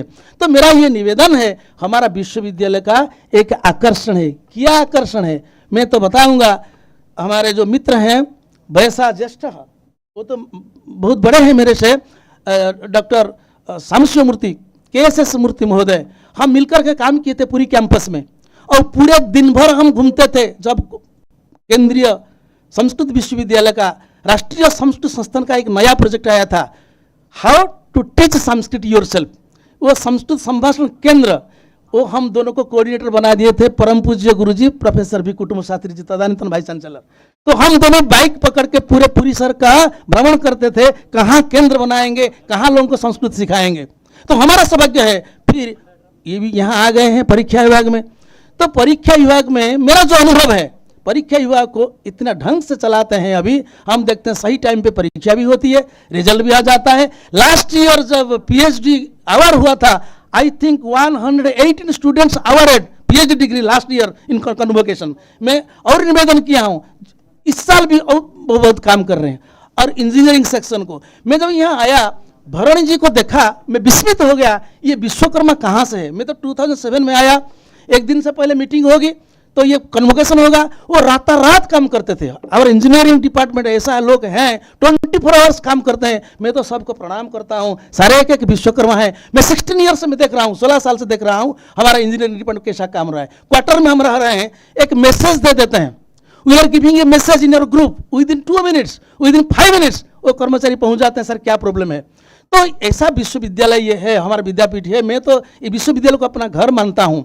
मैं कभी भी जाके प्रशासन को नहीं कहा कि मुझे तो आप कुलानुशासक बना दिया, मेरा ऑफिस स्टाफ नहीं दिया। 2 साल चला गया, 2 साल के बाद जाके कुलपति से निवेदन किया, सर बहुत सारे स्टूडेंट हैं, एक स्टाफ दीजिए, एक क्लर्क दीजिए और एक ग्रुप डी दीजिए, हम ऑफिस को चलाएंगे, बढ़िया ढंग से चलाएंगे और हम काउंसलिंग करते रहेंगे, क्लास वाइज काउंसलिंग। जितने जितने नए विद्यार्थी आ रहे हैं हम उनको काउंसलिंग करेंगे कि कैसे हम पढ़ेंगे। विश्वविद्यालय का 3 प्रमुख स्थान है। मेरे जो नॉन टीचिंग स्टाफ मेंबर से मेरे कॉलीग हैं, मेरा ये विनम्र निवेदन है, छात्र से हम निवेदन करते हैं, आप डेली 3 स्थान का याद कीजिए। पहले you go to your classroom, if there is no classes you please go to library. पहला है कि आप क्लास को जाइए। हमारे गुरुजी यहाँ थे, उंडे माने शंकर भट्ट जी, विद्यापीठ के थे, वो आप लोग जानते हैं जो पुराने स्टाफ हैं, वो 9:15 को जरूर आएंगे और 5:30 को जरूर चले जाएंगे। तो उनको आते हुए हम घड़ी देखते थे तो 9:15 श्योर आएंगे, उनके हम शिष्य हैं। वो कहते थे कि उसी टाइम ऐसा नहीं था प्रपंच, आपको क्लास करना है लाइब्रेरी को जाना है, 2 चीज था। हम तीसरा चीज जुड़ते हैं, क्लास नहीं है तो लाइब्रेरी को जाइए और नोटिस बोर्ड को देखिए कि कहाँ कॉन्फ्रेंस हॉल में क्या क्या मीटिंग हो रही है। अगर कॉन्फ्रेंस हॉल को आप जाएंगे आपका नॉलेज बढ़ जाएगा। तो इसीलिए बच्चों से हम निवेदन करते हैं, जितने बच्चे यहाँ हैं, हम कहते हैं विश्वविद्यालय शिक्षा पद्धति में 3 स्थान प्रमुख है, एक है कक्षा शिक्षणम और एक लाइब्रेरी ग्रंथालय और एक है सभा भवनम। आज देखिए, और मैडम जी आई है और जस्टिस साहब आ रहे हैं, वो जो नया नया चीज कहेंगे बच्चे अगर यहाँ आएंगे तो सुन पाएंगे। तो विश्वविद्यालय शिक्षा की सफलता के लिए हम रेगुलर क्लास करेंगे, लाइब्रेरी भी जाएंगे और जितने अतिथि लोग आते हैं उनका भाषण भी हम सुनेंगे। तो ये मेरा विनम्र निवेदन है। ऐसा एक विश्वविद्यालय अभी पूरे भारतवर्ष में 18 सांस्कृतिक यूनिवर्सिटी आर देयर, 17 विश्वविद्यालय आसन, अभी और एक नया विश्वविद्यालय भी हो रहा है। हम घूमते हैं साल भर, whole the year we are roaming to conduct some PhD viva, to attend some seminars, workshops। तो हम जाके देखते हैं क्या व्यवस्था है। मैं तो गर्व से कहूँगा, पूरा विश्व को ये मैसेज देना चाहूँगा कि जितने भी विश्वविद्यालय है, इवन केंद्रीय संस्कृत विश्वविद्यालय के 12 परिसर हैं, लेकिन हमारा ये विश्वविद्यालय नंबर 1 विश्वविद्यालय है और 1 नंबर का विश्वविद्यालय है। सारी फैसिलिटीज यहाँ है। कौन सा विश्वविद्यालय है जिस विश्वविद्यालय में 9 हॉस्टल्स हैं, 9 छात्रावास कुत्र सन्ति, अस्य विश्वविद्यालयस्य अयं महान परिचय अस्ति। और इस विश्वविद्यालय का और एक महत्व है, मैं आज प्रणाम करूंगा, मेरे से जो बड़े बड़े आदमी यहाँ बैठे हुए हैं मैं उनको प्रणाम करूंगा, मेरे जो सहकर्मी हैं मैं उनको अभिनंदन करूंगा। Without any staff member I am continuing my proctorship. कैसे, ये क्या चमत्कार है, मैं जिसके पास बैठ जाता हूँ वो मेरे लिए सर क्या चाहिए बोलिए, वो ऑफिसर हो सकते हैं, ईश्वरा जी हो सकते हैं, लेकिन मैं जब पहुंच जाता हूं सर क्या करना चाहिए आप बोलिए, वो विकास भी हो सकता है, विनय भी हो सकता है, मैं कितना नाम लूंगा, बहुत सारे हैं, मैं किसके पास बैठ जाता हूं जो काम है तुरंत 5 मिनट में कर देते हैं। तो नॉन टीचिंग स्टाफ मेंबर जो मेरे से वयस से जो बड़े हैं मैं उनको प्रणाम करता हूं, और जो मेरे मित्र हैं मैं आज इस सभा में आपको अभिनंदन करता हूं। मुझे कभी भी तकलीफ नहीं हुई है ऑफिस की ओर से। तो मैंने कुलपति जी ने कहा ऐसा एक प्रोग्राम करेंगे जिस प्रोग्राम में सारे नॉन टीचिंग स्टाफ भाग लेंगे, और रजिस्ट्रार से रिक्वेस्ट किया सर आप ऑफिस ऑर्डर दीजिए, सबको ऑफिस ऑर्डर दीजिए कि सबको 10 to 5:30 यही रहना है। हम टी स्नैक्स की व्यवस्था करेंगे, थोड़ा सा वर्किंग जो संभव है हम करेंगे, भ्रष्टाचार मुक्त करेंगे, क्योंकि कुलपति जी हमने कहा भाई जो करते हो सावधान से करो क्योंकि आप विजिलेंस ऑफिसर हो, भ्रष्टाचार मुक्त कार्यक्रम होना चाहिए। तो मेरा शिष्य है ए शकर रेड्डी, आचार्य में स्टूडेंट था, एमफिल भी किया है मेरे मार्गदर्शन में, और मेरा सौभाग्य है जी सर कृष्णमूर्ति जी का जो नाटक है नवनाटकानी उसके ऊपर एमफिल भी किया है। और चारुकेश मुझे बहुत प्यार करता है, जब वो विद्यार्थी था मैं भी वार्डन था हॉस्टल का 9 साल तक मैं वार्डन था। ये भी बहुत मैंने सोचा ये दोनों को मैं कोऑर्डिनेटर एडिशनल कोऑर्डिनेटर बना दूंगा। फिर तपन गढ़े जी आए हैं, वो भी ओबीडियंट है और विद्यापीठ के प्रति समर्पित हैं। एक टाइम था वो जब आया था 8,000 ओनली था उनके लिए, प्रोजेक्ट के लिए वो था रेमुनरेशन था, 8,000 में लोग काम किए थे, 8,000 सैलरी में। सुबह 6 बजे आकर के ऑफिस में बैठते थे, हम डिक्टेशन करते थे, वो टाइप करते थे, फिर जाकर के 10 बजे आकर ड्यूटी करते थे, शाम को भी 6